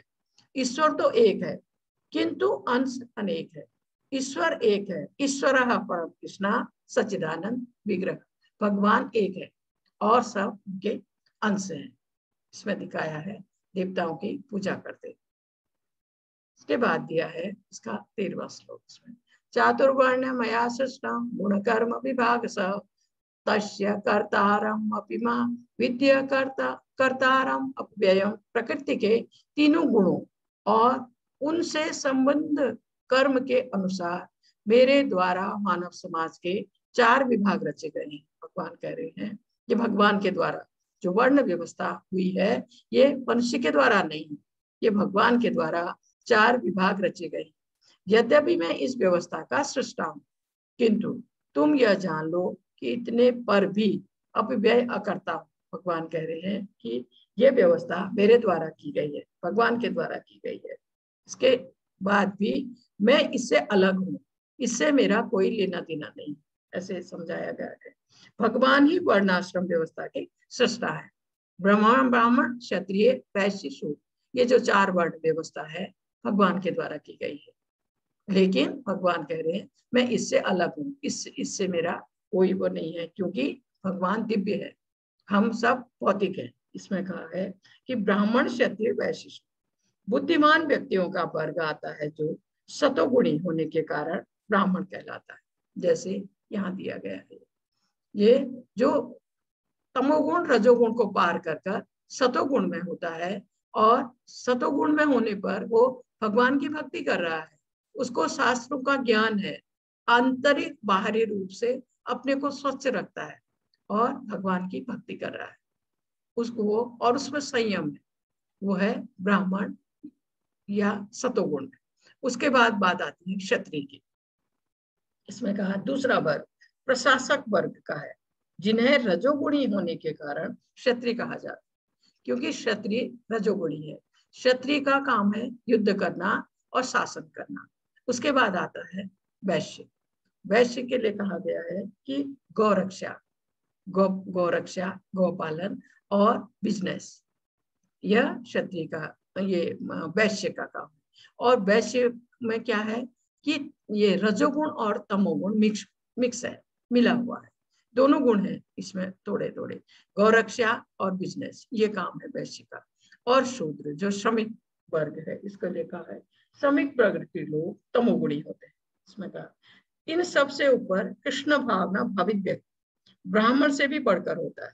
यद्यपि गुण के अनुसार ब्राह्मण को ब्रह्म या परम सत्य के विषय में ज्ञान होना चाहिए। जो मनुष्य ब्राह्मण के सीमित ज्ञान को लांघ कर भगवान कृष्ण के स्नातक ज्ञान तक पहुंच जाता है, वही कृष्ण भावना भावित होता है, जो वैष्णव के उसमें आ जाता है, सतोगुण को भी पार कर जाता है, उसको कहा गया है वो कृष्ण भावना भावित है, वो भगवत भक्त। इसके बाद ये 14वां श्लोक इसमें दिया गया है। इसमें न मा कर्माणि लिप्यन्ति न मे कर्म फले स्पृहा इति मायो अभिजानान्ति कर्म भिन्न सवज्यते। मुझ पर किसी कर्म का प्रभाव नहीं पड़ता, भगवान पर, न ही मैं कर्म फल की कामना करता हूँ। जो मेरे संबंध में इस सत्य को जानता है वह कभी भी कर्मों के पास से नहीं बचता है। कितनी बड़ी बात भगवान ने कही है कि मैं, इसमें कहा है मुझ पर किसी कर्म का, भगवान पर किसी कर्म का प्रभाव नहीं पड़ता और न ही कर्म फल की कामना करता हूँ। जो भगवान के संबंध में इस सत्य को जानता है वह कभी भी कर्मों के पास में नहीं बचता है। इसमें कहा है जिस प्रकार भौतिक जगत में संविधान के नियम है, हमारे देश में या किसी भी उसमें संविधान के नियम बने होते हैं, उसके अनुसार राजा न तो दंडनीय है न ही किसी राज नियमों के अधीन है। भगवान इस भौतिक जगत के सृष्टा है, फिर भी वे भौतिक जगत के कार्यों से प्रभावित नहीं होते। किसी भी संस्थान का स्वामी अपने कर्मचारियों के अच्छे बुरे कर्मों के लिए उत्तरदायी नहीं होता है, कर्मचारी इसके लिए स्वयं उत्तरदायी होते हैं। जीव आत्माएं अपने इंद्रिय तृप्ति के कार्यों में लगी रहती है और मृत्यु के बाद स्वर्ग सुख की कामना करती रहती है। भौतिक सृष्टि के लिए भगवान ही परम कारण है, प्रकृति तो केवल निमित्त मात्र है, ऐसे इसमें कहा। दूसरा ये दिखाया गया है वही फिर ब्राह्मण क्षत्रिय वैश्य शूद्र। ये ब्राह्मण ये है सुदामा, भगवान कृष्ण के परम मित्र, भगवान के पास आए हैं और ये ब्राह्मण है, इसलिए भगवान ने इनके चरण धोए हैं। सुदामा की, और ये रुक्मिणी जी उनको चवट कर रही है। और ये दिखाया है कि ब्राह्मण और उसके बाद क्षत्रिय, अर्जुन है ना यहाँ क्षत्रिय के रूप, उसके बाद यहाँ ग्वाल बाल है, ये वैश्य के उसमें, और ये शूद्र, ब्राह्मण क्षत्रिय वैश्य और शूद्र, 4 वर्ण जिसकी व्यवस्था भगवान ने की थी। इसके बाद दिया है, प्राचीन काल में समस्त मुक्त आत्माओं ने मेरी दिव्य प्रकृति को जान करके ही कर्म किया प्राचीन काल में, अतः तुम्हें चाहिए कि उनके पद चिन्हों का अनुसरण करते हुए अपने कर्तव्य का पालन करो। भगवान अर्जुन को समझा रहे हैं कि जो महान आत्माएं हुई हैं, पहले महान भक्त हुए हैं भगवान के, उनके पद चिन्हों पर चलकर उसका अनुसरण करके अर्जुन को कह रहे हैं तुम अपने कर्तव्य का पालन करो। अर्जुन का कर्तव्य है यहाँ युद्ध करना। इसके बाद इसका 17वां श्लोक दिया, कर्मणो है अपि बोधव्यम च विकर्मणः अकर्मणश्च बोधव्यम गहना कर्मणो गति। कर्म की बारीकियों को समझना अत्यंत कठिन है, अतः मनुष्य को चाहिए कि वह यह ठीक से जाने कर्म क्या है, विकर्म क्या है, अकर्म क्या है। ये मैंने आपको पहले भी बताया है। इस कर्म के जो कहा है बारीकियों को समझना अत्यंत कठिन है। इसके लिए 3 चीजें इसमें बताई, कर्म, विकर्म, अकर्म। कर्म है जो हम करते हैं अपनी खुशी के लिए, जैसे कर्म कांड होते हैं, घर में देवताओं की पूजा होती है, उनसे कुछ हम मांगते हैं अपनी इंद्रिय तृप्ति के लिए, अपनी खुशी के लिए, फल की इच्छा से, ये करूंगा तो मुझे ये फल प्राप्त होगा, या ये सोचते हुए कि इस काम से मुझे क्या फायदा होगा। इस तरह के जो भी कर्म हम करते हैं अपनी खुशी के लिए, अपनी इंद्रिय तृप्ति के लिए, यह सब कर्म है। और इस तरह के कर्म जब हम करते हैं तो हम इस भौतिक बंधन से और बंधते जाते हैं और जकड़े जाते हैं इस भौतिक बंधन से, जब हम इस तरह के कर्म करते हैं अपनी खुशी के लिए, अपनी इच्छा पूर्ति के लिए। और विकर्म वो है जो गलत काम आप कहिए, जिन्हें हमें नहीं करना चाहिए, ठीक है। और अकर्म है जो भगवान की सेवा में हम करते हैं, बिना फल की इच्छा के करते हैं, भगवान की खुशी के लिए करते हैं, वो अकर्म है। अगर हम अकर्म के राह पर चलते हैं तो इस भव बंधन से जिससे हम जकड़े हुए हैं, हम इससे निकलते हैं, धीरे धीरे हम इससे छूटते हैं, क्योंकि हम भगवत भक्ति कर रहे हैं, भगवान की भक्ति की राह में चल रहे हैं, बिना फल की इच्छा के कर्म कर रहे हैं। तो ये 3 चीजें ऐसे इसमें समझाई गई। इसके बाद जहाँ अकर्म का सवाल आता है, नारद जी की बात आती है। नारद जी ने पूरी जिंदगी भगवत भक्ति के सिवा और कुछ नहीं किया। मैं बाद में आपको बताऊंगी नारद जी के बारे में। एक बार नारद जी भी श्रापित हुए थे, क्योंकि अभी समय नहीं है, मैं फिर आएगा फिर बताऊंगी आपको। इसके बाद दिया है इसमें, अपने कर्म फलों की सारी आसक्ति को त्याग कर सदैव संतुष्ट तथा स्वतंत्र रहकर वह सभी प्रकार के कार्यों में व्यस्त रहकर भी कोई सकाम कर्म नहीं करता है। इसमें ऐसे समझाया गया है। ये इसका है 4थे अध्याय का 20वां श्लोक। इसमें कहा गया है अपने कर्म फलों की सारी आसक्ति को त्याग कर, कर्म फल जो मैं कर रहा हूं इससे मुझे क्या फल मिलेगा या इससे मुझे क्या फायदा होगा, ऐसी इच्छा को, ऐसी आसक्ति को त्याग कर और हमेशा संतुष्ट रहे तथा स्वतंत्र रहकर और सभी प्रकार के कार्यों में व्यस्त रहकर भी कोई सकाम कर्म नहीं करता है। अगर वो खूब काम करे, व्यस्त रहे और उससे फल की इच्छा ना करे तो वो सकाम कर्म नहीं रहता। सकाम कर्म यही कि वो अकर्म हो जाएगा। अगर वो बिना फल की इच्छा से कर रहा है, संतुष्ट रहकर कर रहा है, स्वतंत्र रहकर और सभी प्रकार के कार्यों में व्यस्त है, तो वो सकाम कर्म नहीं रहेगा या अकर्म हो जाएगा। यहाँ देख रहे हैं आप, भगवान का मंदिर बन रहा है और ये दोनों भक्त जो है उसमें सहायता कर रहे हैं। इससे इन्हें किसी फल की इच्छा नहीं, यह है ये कर्म। इसके लिए आप कह सकते हैं कि ये कोई फल की इच्छा इनको नहीं है, इसलिए कहा गया है यह अकर्म है, क्योंकि यहाँ इनका कोई स्वार्थ नहीं। इसके बाद इसका 24वां श्लोक इसमें दिया गया है कि जो व्यक्ति कृष्ण भावना में पूर्णतया लीन है, उसे अपने आध्यात्मिक कर्मों के योगदान के कारण अवश्य ही भगवत धाम की प्राप्ति होती है, क्योंकि उसमें हवन आध्यात्मिक होता है और हवि भी आध्यात्मिक होती है। ये कहा गया है कृष्ण भावना भावित व्यक्ति के लिए। जैसे प्रभुपाद जी हैं हमारे, कृष्ण भावना भावित व्यक्ति जो जो कुछ करता है भगवान के लिए करता है, उनकी खुशी के लिए, उनकी सेवा के लिए। जो कृष्ण भावना भावित भक्त है वो सुबह से शाम तक हर कार्य भगवान को खुश करने के लिए करते हैं।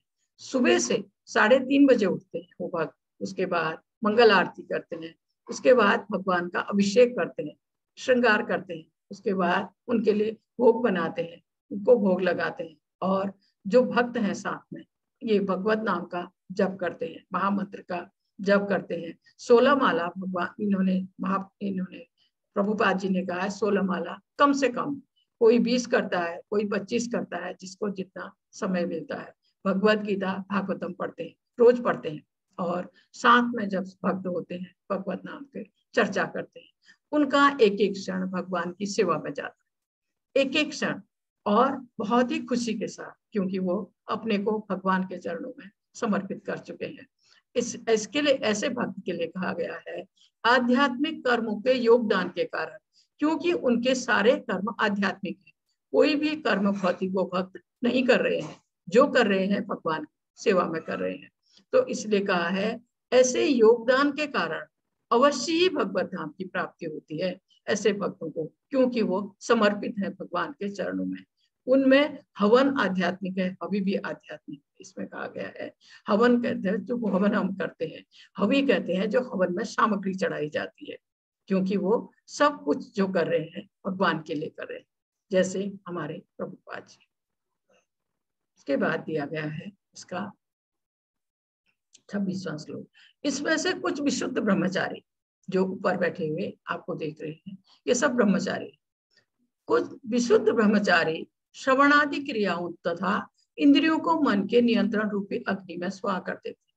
कहने का मतलब है भगवान की भक्ति की में आगे बढ़कर, भगवान की भक्ति में अपने को समर्पित कर कर यह अपनी इंद्रियों को बस में कर चुके हैं, क्योंकि बिना इंद्रियों को बस में किए हुए कोई भी व्यक्ति भक्ति के मार्ग में आगे नहीं बढ़ सकता है। इसलिए कहा गया है, और इसके लिए इंद्रियों को बस में करने के लिए किसी भी कृत्रिम साधन की आवश्यकता नहीं है। जब हम धीरे धीरे भक्ति के मार्ग में आगे बढ़ते हैं तो स्वतः ही हमारी इंद्रियां बस में हो जाती हैं, हमें और कोई उपाय उसके लिए करने की आवश्यकता नहीं होती है। इसी तरह ये जो ब्रह्मचारी हैं ये सब भगवत भक्त हैं, भक्ति के मार्ग में आगे बढ़ रहे हैं, और भगवान के बारे में सुनने से, इसमें कहा है ना श्रवण आदि, भगवान के बारे में सुनने से या नवधा भक्ति के द्वारा अपने इंद्रियों को बस में कर चुके हैं और भगवत भक्ति में आगे बढ़ रहे हैं। इनकी इंद्रियां इनके नियंत्रण में। इसमें जैसे आप कहिए कि अग्नि रूपी, नियंत्रण रूपी अग्नि में स्वाह कर देने का मतलब है अपनी इंद्रियों को बस में कर चुके हैं। दूसरे लोग जो है यहाँ गृहस्थ आपको दिख रहे हैं, परिवार, तो इसमें कहा है नियमित गृहस्थ इंद्रिय विषय को इंद्रिय की अग्नि में स्वाह कर देते हैं। गृहस्थ है तो इसका मतलब ये नहीं है कि उसको छूट है अपनी इंद्रियों को भोगने की, वो भी नियम के अनुसार नियमित गृहस्थ ऐसे कहा। आप देख रहे हैं पूरा परिवार कृष्णमय है, पूरा परिवार भगवत भक्त है। ऐसे परिवार मिलने बहुत दुर्लभ है। आप एक तरह से सोचिए, जो परिवार ना होकर वो आश्रम न होकर वो गृहस्थ आश्रम बन जाता है, ऐसा परिवार। इसके बाद दिया है इसका 28वां श्लोक। इसमें कहा है कठोर व्रत अंगीकार करके कुछ लोग अपनी संपत्ति का त्याग करके, कुछ कठिन तपस्या द्वारा, कुछ अष्टांग योग पद्धति के अभ्यास द्वारा अथवा दिव्य ज्ञान में उन्नति करने के लिए वेदों के अध्ययन द्वारा प्रबुद्ध बनते हैं। इसमें कहा गया है कठोर व्रत अंगीकार करके, ऐसा कहा गया। इसके लिए श्लोक में यज्ञों के कई वर्ग दिए गए हैं। भारत में धनाढ्य परिवार, राजवंशी अनेक प्रकार के धर्मार्थ संस्थाएं खोल देते हैं। धर्मशाला, अनाथालय, वृद्धाश्रम, गरीबों के लिए चिकित्सालय, यह सब द्रव्य यज्ञ है। दूसरा, लोग कठिन तप करते हैं, तो इसमें कहा गया है कठिन तप करते हैं, जीवन के सुखों का ऐसा परित्याग तपोमय यज्ञ कहलाता है। कुछ लोग योग करते हैं तथा तीर्थ स्थलों की यात्रा करते हैं। ये सारे अनुष्ठान योग यज्ञ कहलाते हैं। कुछ लोग स्वाध्याय यज्ञ करते हैं, जैसे शास्त्रों के अध्ययन से ये ध्यान लगाते हैं, जैसे इसमें यहाँ दिखाया गया है, कठोर तप करके और ये ध्यान के द्वारा और अपनी संपत्ति का त्याग करके ये यज्ञ का सब दिए गए हैं। ये यज्ञ की बात आई है इसमें। और यहाँ दिखाया गया है संदीपनी मुनि, भगवान कृष्ण और बलराम। आप सोचिए, भगवान तो सबके गुरु हैं, पूरे ब्रह्मांड के गुरु हैं, उनको शिक्षा की आवश्यकता नहीं, लेकिन एक उदाहरण प्रस्तुत करने के लिए हम सब के लिए उन्होंने संदीपनी मुनि के आश्रम में जाकर शिक्षा ली। और इसके बाद इसका 31वां श्लोक दिया है। हे गुरु श्रेष्ठ, जब यज्ञ के बिना मनुष्य इस लोक में या इस जीवन में ही सुखपूर्वक नहीं रह सकता, तो फिर अगले जन्म में कैसे रह सकेगा। यहाँ यज्ञ की संस्तुति की गई है, क्योंकि पहले समय में यज्ञ कर पाना आसान था, इसलिए ऐसे इसमें बताया गया है, यज्ञ करने के लिए कहा गया है। लेकिन चैतन्य महाप्रभु जब आए थे 500 साल पहले कलयुग में, तब उन्होंने देखा कि कलयुग में यज्ञ कर पाना, तपस्या कर पाना, ये चीजें संभव नहीं है। क्योंकि इसमें कहा गया है कि यज्ञ करके ही इस जीवन में तथा अगले जीवन में हम सुखी हो सकते हैं, ऐसा इसमें कहा गया है। इसलिए मैं आपको बता रही हूँ, कलयुग में यज्ञ करने के लिए क्या चाहिए, शुद्ध मंत्रोच्चारण वाले पुरोहित, जो कि मिल पाना इतना आसान नहीं है। और हवन सामग्री वो मिल पानी, शुद्ध हवन सामग्री मिल पानी कलयुग में आसान नहीं है। तो इसके लिए इस जो यज्ञ की बात आई है, चैतन्य महाप्रभु ने सुझाया है कि हरि नाम कीर्तन, हरे कृष्ण कृष्ण कृष्ण हरे हरे, हरे राम राम राम हरे हरे, इस कलयुग का यज्ञ जो है यही महामंत्र है। कोई भी कर सकता है, आसानी से कर सकता है, कोई बंदिश नहीं है। तो कलयुग का ये यज्ञ है। इसके बाद दिया है कि हे परम तप, द्रव्य यज्ञ से ज्ञान यज्ञ श्रेष्ठ है। ये इसका 33वां श्लोक। हे पार्थ, अंतः गोत्वा सारे कर्म यज्ञों का अवसान दिव्य ज्ञान में होता है, ऐसा इसमें बताया गया है कि दिव्य ज्ञान, ये द्रव्य यज्ञ से ज्ञान यज्ञ श्रेष्ठ। द्रव्य यज्ञ है पैसे से जो हम यज्ञ करते हैं, ज्ञान यज्ञ श्रेष्ठ, ज्ञान वितरित करना। हे पार्थ, भगवान अर्जुन को कह रहे हैं, हे पार्थ, अंतः गोत्वा सारे कर्म यज्ञों का अवसार दिव्य ज्ञान में होता है। इसमें ऐसे कहा है, सभी यज्ञों का यही प्रयोजन है कि जीव को पूर्ण ज्ञान प्राप्त हो, जिससे वह भौतिक कष्टों से छुटकारा पाकर अंत में परमेश्वर की दिव्य सेवा कर सके। सारे यज्ञों का जो अवसान है, जो वो है कि हम इस भौतिक बंधन से निकल सके, जिस बंधन में हम हैं इस भौतिक जगत में, इससे निकल सके। सारे उनका यही एक वो है, कहा है कि भौतिक कष्टों से छुटकारा पा सके, अंत में परमेश्वर की दिव्य सेवा कर सके। ज्ञान यज्ञ कर्ता की श्रद्धा दिव्य ज्ञान के स्तर तक पहुंच जाती, तो उसे ज्ञान रहित द्रव्य यज्ञ करने वाले से श्रेष्ठ माना जाता है, क्योंकि ज्ञान के बिना यज्ञ भौतिक स्तर पर रह जाता है। अगर यज्ञकर्ता को ज्ञान नहीं है तो वो यज्ञ भौतिक हो जाएगा। ऐसा इसमें समझा है। इसके बाद दिया है इसका 34वां श्लोक है मेरे ख्याल से। तद्विधि प्रणिपातेन प्रतिप्रश्नेन सेवया उपदेशयन्ति ते ज्ञानम ज्ञानेन तत्वदर्शिना।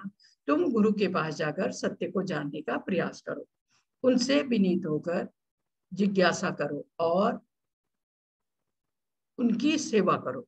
स्वरूप सिद्ध व्यक्ति तुम्हें ज्ञान प्रदान कर सकते हैं, क्योंकि उन्होंने सत्य का दर्शन किया है। ऐसा इसमें दिया गया है कि गुरु के पास जाकर, इसके कहा गया है कि भगवान आदि गुरु है, अतः गुरु परंपरा का ही व्यक्ति अपने शिष्य को भगवान का संदेश प्रदान कर सकता है, या भगवत धाम जाने में या भगवत भक्ति प्राप्त करने में सहायता कर सकता है, अगर वो गुरु परंपरा से है। जो मैंने आज आपको बताया था, 4 परंपराएं मैंने आपको बताई थी। जब भी दीक्षा के समय आए, प्लीज ध्यान रखिए कि वो गुरु जिनसे हम दीक्षा लेने जा रहे हैं, वो इन 4 परंपराओं में से किसी भी परंपरा से है कि नहीं। अगर वो गुरु परंपरा से है तो ये वो हमें भक्ति के मार्ग में आगे बढ़ने में सहायता कर सकते हैं। अगर कान फूटने वाले गुरु हैं तो हमें नीचे गिरा सकते हैं। और प्लीज ये ध्यान रखिए, तो इसमें यही कहा है कि जो धर्म, इसमें कहा है धर्म पथ का निर्माण स्वयं भगवान ने किया है। ज्ञान प्राप्ति के लिए व्यक्ति को प्रमाणिक गुरु की शरण में जाना चाहिए। प्रमाणित गुरु, परंपरागत गुरु, विनीत होकर उनकी सेवा करनी चाहिए। जब गुरु शिष्य में वास्तविक जो इच्छा देखेंगे तो खुद ही शिष्य को ज्ञान या आशीर्वाद देंगे या उनको ये दीक्षा देंगे जब वो देखेंगे। तो इसलिए हमें विनीत भाव से गुरु के पास जाना है, गुरु की सेवा करना चाहिए। जब वो देखेंगे कि हम इस योग्य हैं, हम में ये योग्यता आ गई है, वो कैसे उनको पता लगेगा हम कितना आगे बढ़े हैं भक्ति की, भगवान की भक्ति में। उससे जब उनको लगेगा तब वो हमें अवश्य ही गुरु ये दीक्षा देंगे। यहाँ प्रभुपाद जी, इतने शिष्य है प्रभुपाद जी के, प्रभुपाद जी भक्त को दीक्षा दे रहे हैं। ये एक माला मिलती है, इसमें एक कंठी माला, और पूरे दिन भर का ये कार्यक्रम रहता है। और 9 बजे से सुबह 5 साढ़े 5 बजे तक हम पानी भी नहीं पी सकते हैं तब तक, और हवन होके लास्ट में ये रहता है दीक्षा का कार्य। इसके बाद दिया है इसका 36वां श्लोक। यदि तुम्हें समस्त पापियों में भी सर्वाधिक पापी समझा जाए तो भी तुम दिव्य ज्ञान रूपी नाव में स्थित होकर दुख सागर को पार करने में समर्थ होगे। ये इसका दिया है 36वां श्लोक। इसमें ऐसे समझाया गया है कि जो भक्त है भगवान का, भगवान की सेवा कर रहा है, भगवान को समर्पित है, अगर और लोग भले ही उसको पापी समझे, लेकिन वो इस भौतिक जगत रूपी जो ये भवसागर दिखाया है, ये भौतिक जगत रूपी भवसागर दिखाया है, अगर वो भगवत भक्ति कर रहा है, अगर वो समर्पित है भगवान की भक्ति में, तो भले ही और लोग जो है भौतिक जगत के लोग उसे पापी समझे, उसको कोई फर्क नहीं पड़ने वाला है। एक नाव आएगी और उसे इस भवसागर से निकाल कर ले जाएगी, क्योंकि वो भगवत भक्ति में पूरी तरह से समर्पित है। लोग भले ही कुछ भी समझे, उससे उस भक्त को फर्क पड़ने वाला नहीं है। नाव आएगी और वो उसमें सवार होकर भगवत धाम चले जाएगा, क्योंकि वो भगवत भक्ति में समर्पित है। के बाद दिया है इसका 37वां श्लोक। जैसे प्रज्वलित अग्नि ईंधन को भस्म कर देती है, उसी तरह ही अर्जुन ज्ञान रूपी अग्नि भौतिक कर्मों के समस्त फलों को जला डालती है। ऐसा कहा है। आत्मा तथा परमात्मा संबंधी पूर्ण ज्ञान तथा उनके संबंध की तुलना यहाँ अग्नि से की गई। यह अग्नि न केवल समस्त पाप कर्म के फलों को जला देती है, अपितु पुण्य कर्म के फलों को भी भस्मसात करने वाली है, क्योंकि फल की इच्छा से जो भी हमारे कर्म है वो हमें बंधन से बांधते हैं।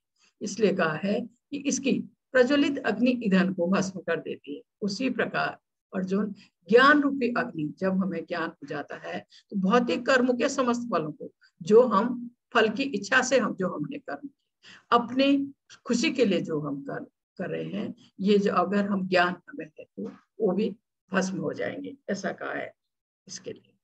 इसके बाद दिया है इसका 45वां श्लोक।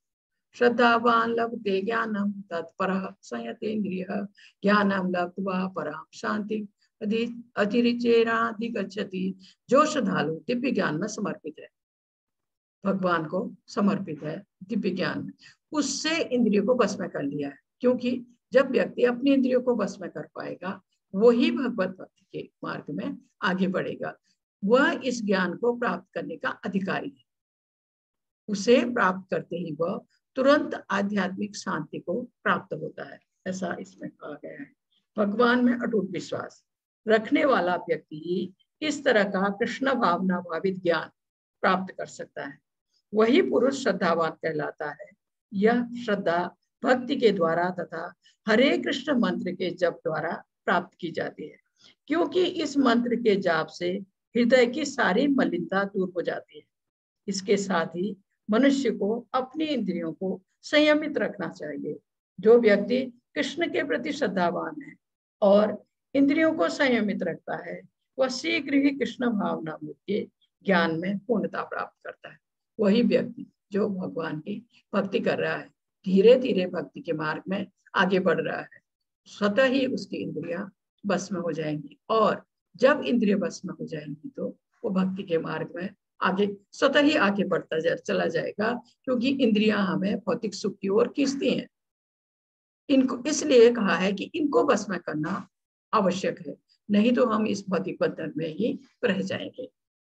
उसके बाद दिया है 41वां श्लोक, योग संन्यासात् कर्मणं ज्ञान संचिन्न संशयम आत्मवंतं न कर्माणि निबंधनन्ति धनंजय। जो व्यक्ति अपने कर्म फलों का परित्याग करते हुए भक्ति करता है बिना फल की इच्छा के, आप ऐसे सोचिए, जिसके संशय दिव्य ज्ञान द्वारा विनिष्ट हो चुके होते हैं, जिसके मन के संशय खत्म हो गए, वही वास्तव में आत्मपारायण है।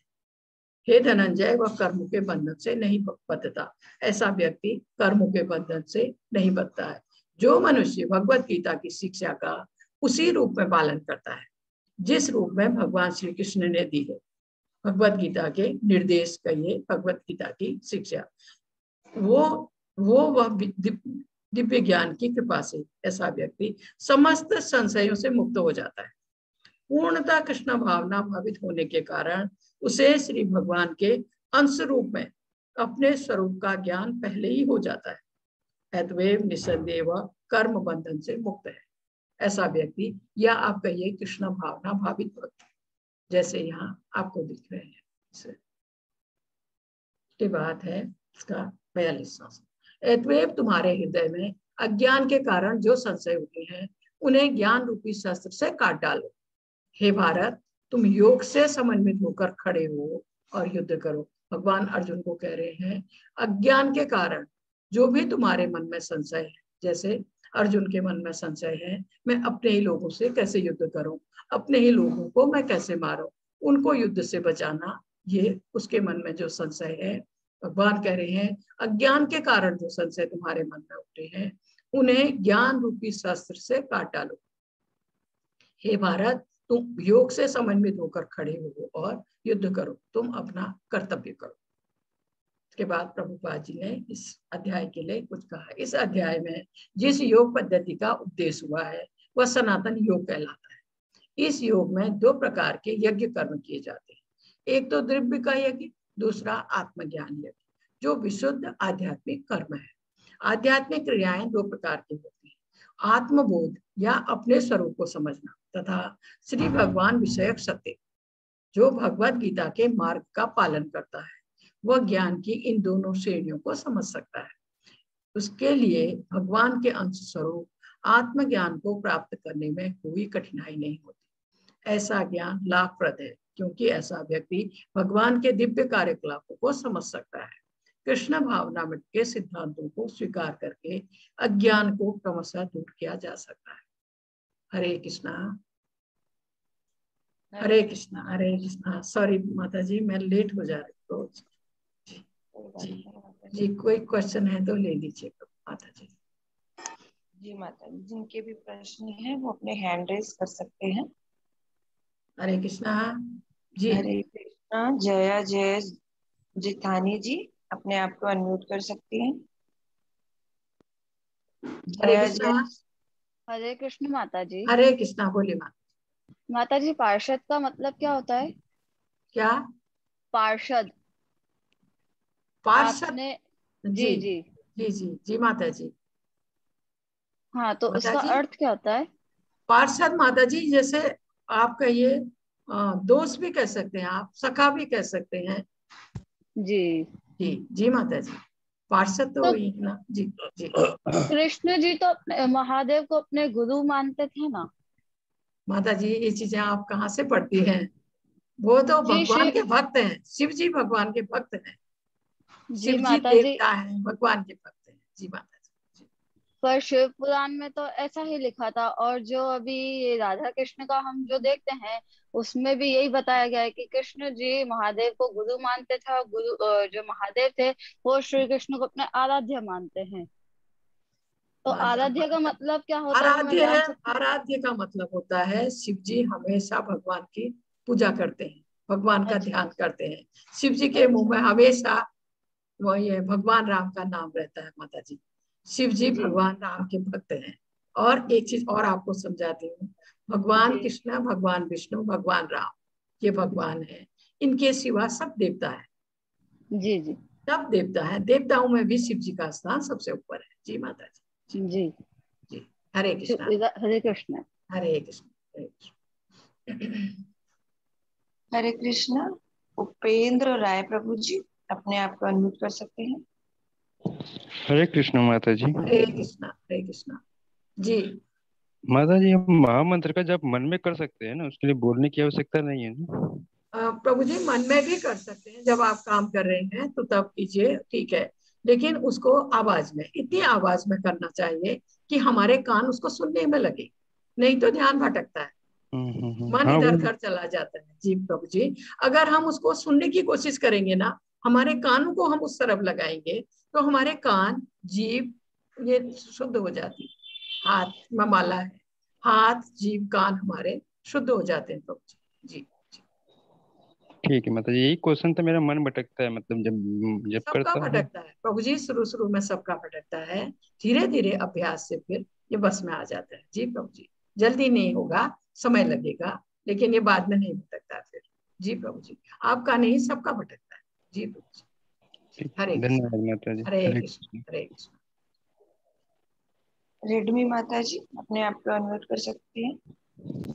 हरे कृष्ण माता जी। हरे कृष्ण। हरे कृष्ण। बोले माता। मेरा प्रश्न था माता जी, जैसे जी भगवान तो अंतर्यामी है, जी तो फिर यशोदा जैसे गोपियों की मटकी वो फोड़ते थे, तो जी। फिर उसने माता यशोदा को नहीं पहचाना क्या? माँ यशोदा ने कभी नहीं पहचाना माता जी। एक बार तो भगवान ने, जैसे अभी हम विराट रूप देखेंगे ना, दर्शन करेंगे 11वें अध्याय में, जी तो माँ यशोदा को तीनों लोग दिखाए थे, क्योंकि ग्वाल वालों ने शिकायत की थी भगवान ने मिट्टी खाई है। ठीक है, माँ यशोदा ने उनका मुंह खोला, माँ यशोदा को 3 लोग दिखे, सब कुछ दिखा उसमें। लेकिन और ये भी देखा कि उसके अंदर वो उनको, उनका मुंह खोल के मिट्टी चेक कर रही, सब दिखा। लेकिन थोड़ी देर में भगवान ने वो सब हटा दिया, उनके स्मृति से हटा दिया, क्योंकि भगवान यहाँ माँ के स्नेह में, वात्सल्य स्नेह में लीला करने आए थे। वो उनसे माँ का प्यार चाहते थे। अगर माँ यशोदा को पता लग जाता, वो तो फिर उनको पूजा करती ना, माँ जी जी पूजा करती ना वो फिर। तो जी इसलिए वो वहां अपनी लीला कर रहे थे इसमें। और माँ यशोदा ने तो कभी नहीं माना कि वो भगवान है, कभी नहीं। अगर वो राक्षसों को मारते थे, वो सब कितने, कंस ने कितने राक्षस भेजे, मारते थे सबको। जैसे गोवर्धन पर्वत को उठाया 7 साल की उम्र में, 7 दिन तक एक छोटी उंगली में, वो तभी वो नहीं स्वीकार करती। वो कहती किसी ने मदद की, पीछे से लकड़ी से किसी ने उठाया होगा। वो कभी नहीं माना उन्होंने कि वो भगवान। जी माता जी। हरे कृष्णा। हरे जी हरे कृष्ण। हरे कृष्णा। हरे कृष्णा। चंद्रशेखर प्रभु जी, अपने आप को अनम्यूट कर सकते हैं।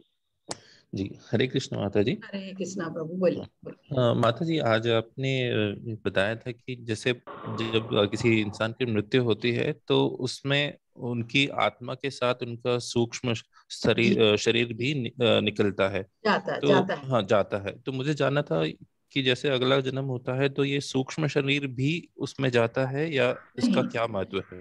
हाँ। माता प्रभु जी, ये सूक्ष्म शरीर तब तक रहता है जब तक व्यक्ति को शरीर नहीं मिलता है। जैसे ही उसको शरीर मिलता है, जो कि उसके कर्मों के अनुसार उसकी मृत्यु से पहले निहित होता है कि उसको मनुष्य का शरीर मिलेगा, पशु का मिलेगा, पक्षी का मिलेगा या कीड़े मकोड़े का मिलेगा। ये पहले निहित होता है उसके कर्मों के अनुसार, जैसे कर्म उसने जिंदगी भर किए हैं। तब आत्मा उस शरीर में चली जाती है, तब ये सूक्ष्म शरीर खत्म हो जाता है। ये तब तक रहता है। सूक्ष्म शरीर कहने का मतलब है ऐसा शरीर जो दिखाई नहीं देता है। आप भूत योनि भी कह सकते हैं, जो दिखाई नहीं देता है। ये तब तक रहता है जब तक शरीर में आत्मा नहीं चली जाती। जी प्रभु जी, दूसरे शरीर। जी प्रभु जी। जी जी माता जी। हरे कृष्णा प्रभु। हरे हरे कृष्ण। कृष्ण। हरे कृष्ण।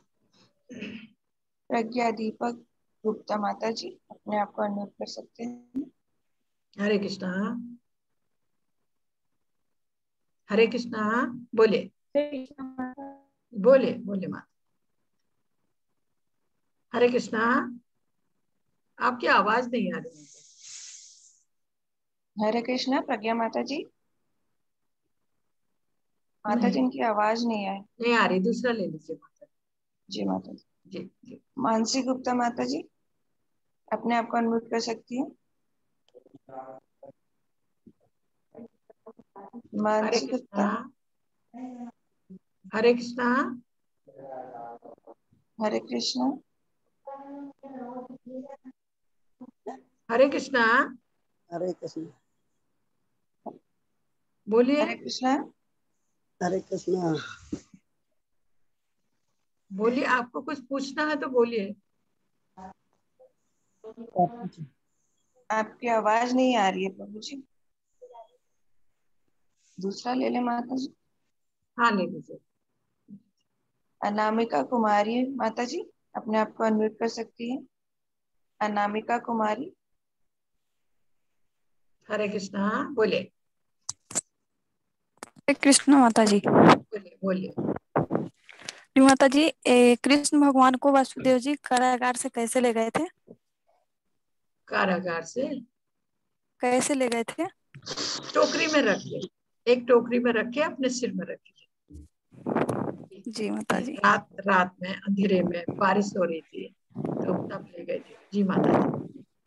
जी माता जी। जी हरे कृष्णा। हरे कृष्ण माता जी। हरे कृष्णा। हरे कृष्णा। राकेश मंडल प्रभु जी अपने आप को अनम्यूट कर सकते हैं। हरे कृष्णा। हरे कृष्ण माता जी। हरे कृष्णा। बोले माता जी, मेरा प्रश्न है कि भगवान दिव्य है और इंसान भौतिक है, इसको थोड़ा विस्तार से बताइए ना माता जी। प्रभु जी क्या है, हमारा शरीर भौतिक है, आज है कल नहीं, किसी भी समय नष्ट होने वाला है। लेकिन भगवान अजर और अमर है, पुराण पुरुष कहा गया है भगवान को। वो शुरू से थे और आखिरी तक रहेंगे, वो हमेशा से थे, हमेशा रहेंगे। भगवान को पुराण पुरुष भी कहा गया है। आज मैंने आपको बताया 20 लाख साल पहले भगवान ने भगवत गीता का ज्ञान विवस्वान को दिया।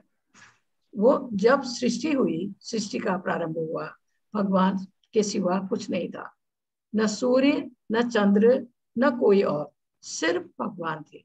उन्होंने जो पहली सृष्टि की, गर्भोदक साई विष्णु के रूप में नाभि से एक कमल डाल निकली, बहुत ऊंचे जाने पर उसमें कमल का फूल उत्पन्न हुआ, उसमें ब्रह्मा जी उत्पन्न हुए।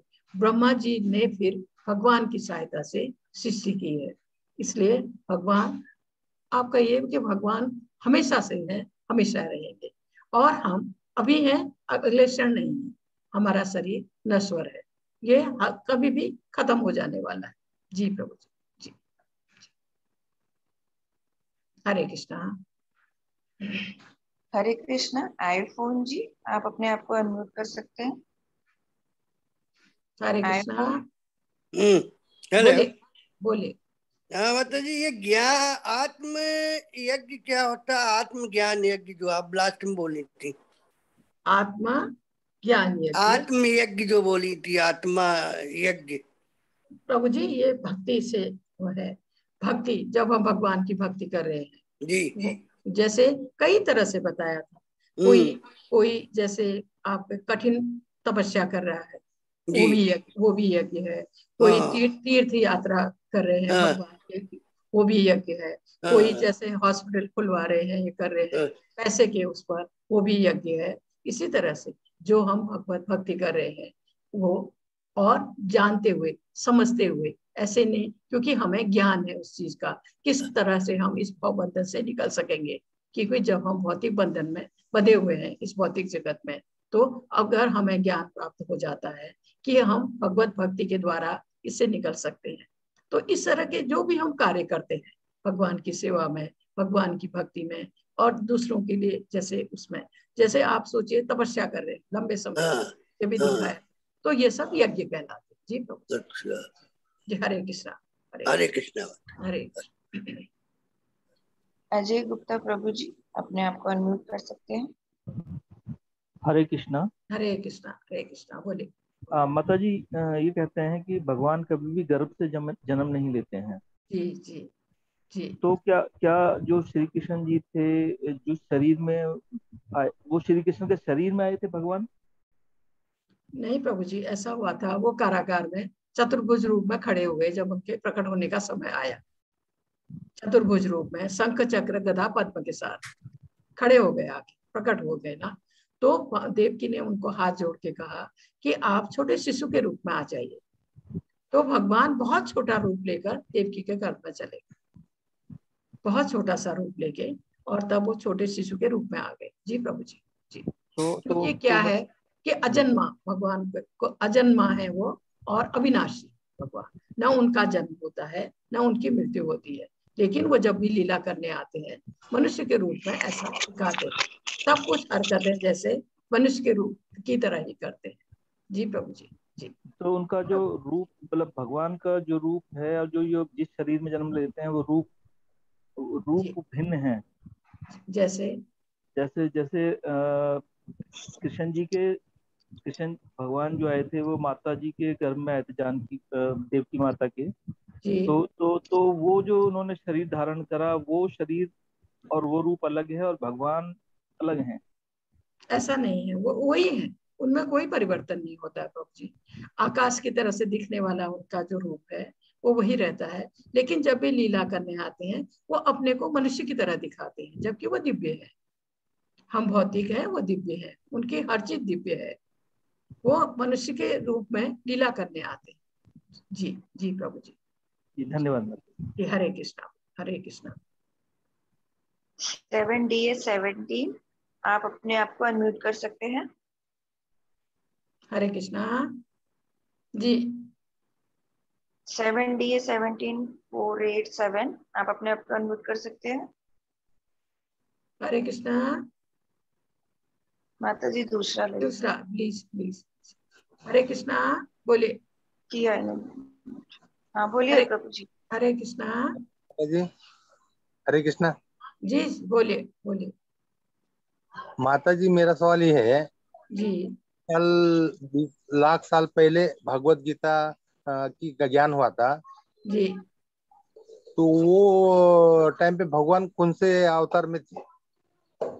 तब भगवान आए नहीं थे, उससे पहले विष्णु रूप में आए थे सतयुग में। उसके बाद जब ये भगवत गीता पृथ्वी पर आ गई थी 20 लाख साल पहले, उसके बाद भगवान राम के रूप में आए थे प्रभु जी। उसके बाद फिर भगवान कृष्ण के रूप में आए, फिर कलयुग के शुरू में महाप्रभु चैतन्य महाप्रभु के रूप में आए, अभी फिर आएंगे कलयुग के लास्ट में कल्कि के रूप में आए। भगवान हर युग में आते। जी प्रभु जी। जी श्री कृष्ण। हरे कृष्णा।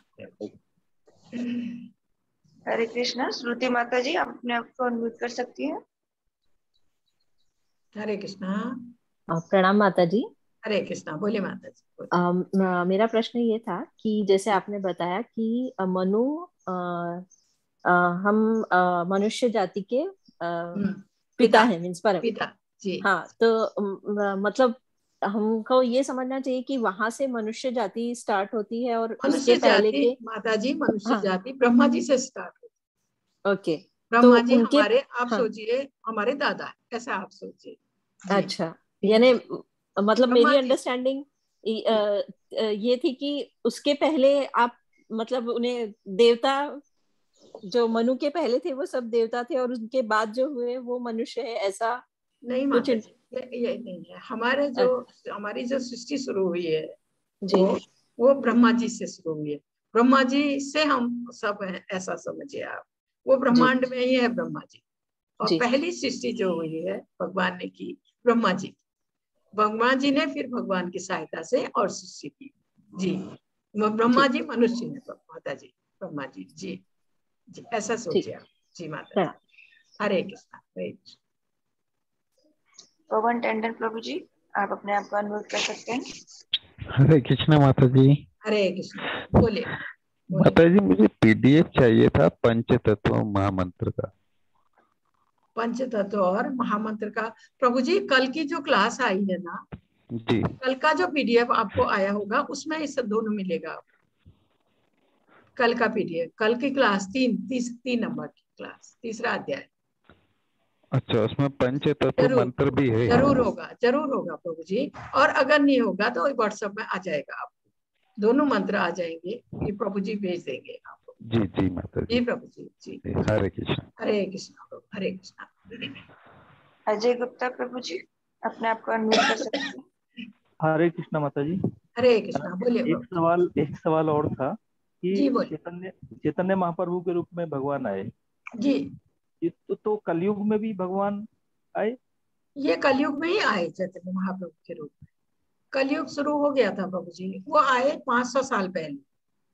500 साल पहले आए चैतन्य महाप्रभु, जबकि कलयुग को अभी तक 5117 साल हो गए, निकल गए इतना। तो कलयुग में ही आए, कलयुग में ही आए चैतन्य महाप्रभु। नहीं, कहते हैं ना कि जो अंतिम है वो कलयुग में कालकी के रूप में आएंगे। वो तो आएंगे, फिर आएंगे प्रभु जी, लास्ट में आएंगे। तो आते रहते हैं अभी क्या?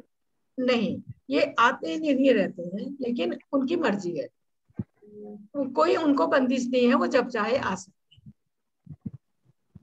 हैं। लेकिन अब क्योंकि कलयुग की जो उम्र है अभी बहुत लंबी है प्रभु जी, मैंने आज आपको बताया ना, बहुत लंबी है। अभी तो कलयुग की शुरुआत ही है, आप सोचिए। और बहुत खराब समय आने वाला कलयुग में।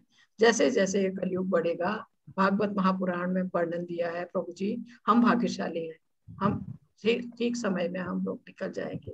जैसे जैसे ये बढ़ेगा, बहुत ही भयानक समय आने वाला है। जी प्रभु जी, धन्यवाद। महापुराण में इसका वर्णन दिया है। जी प्रभु जी, हरे कृष्णा प्रभु, हरे कृष्णा।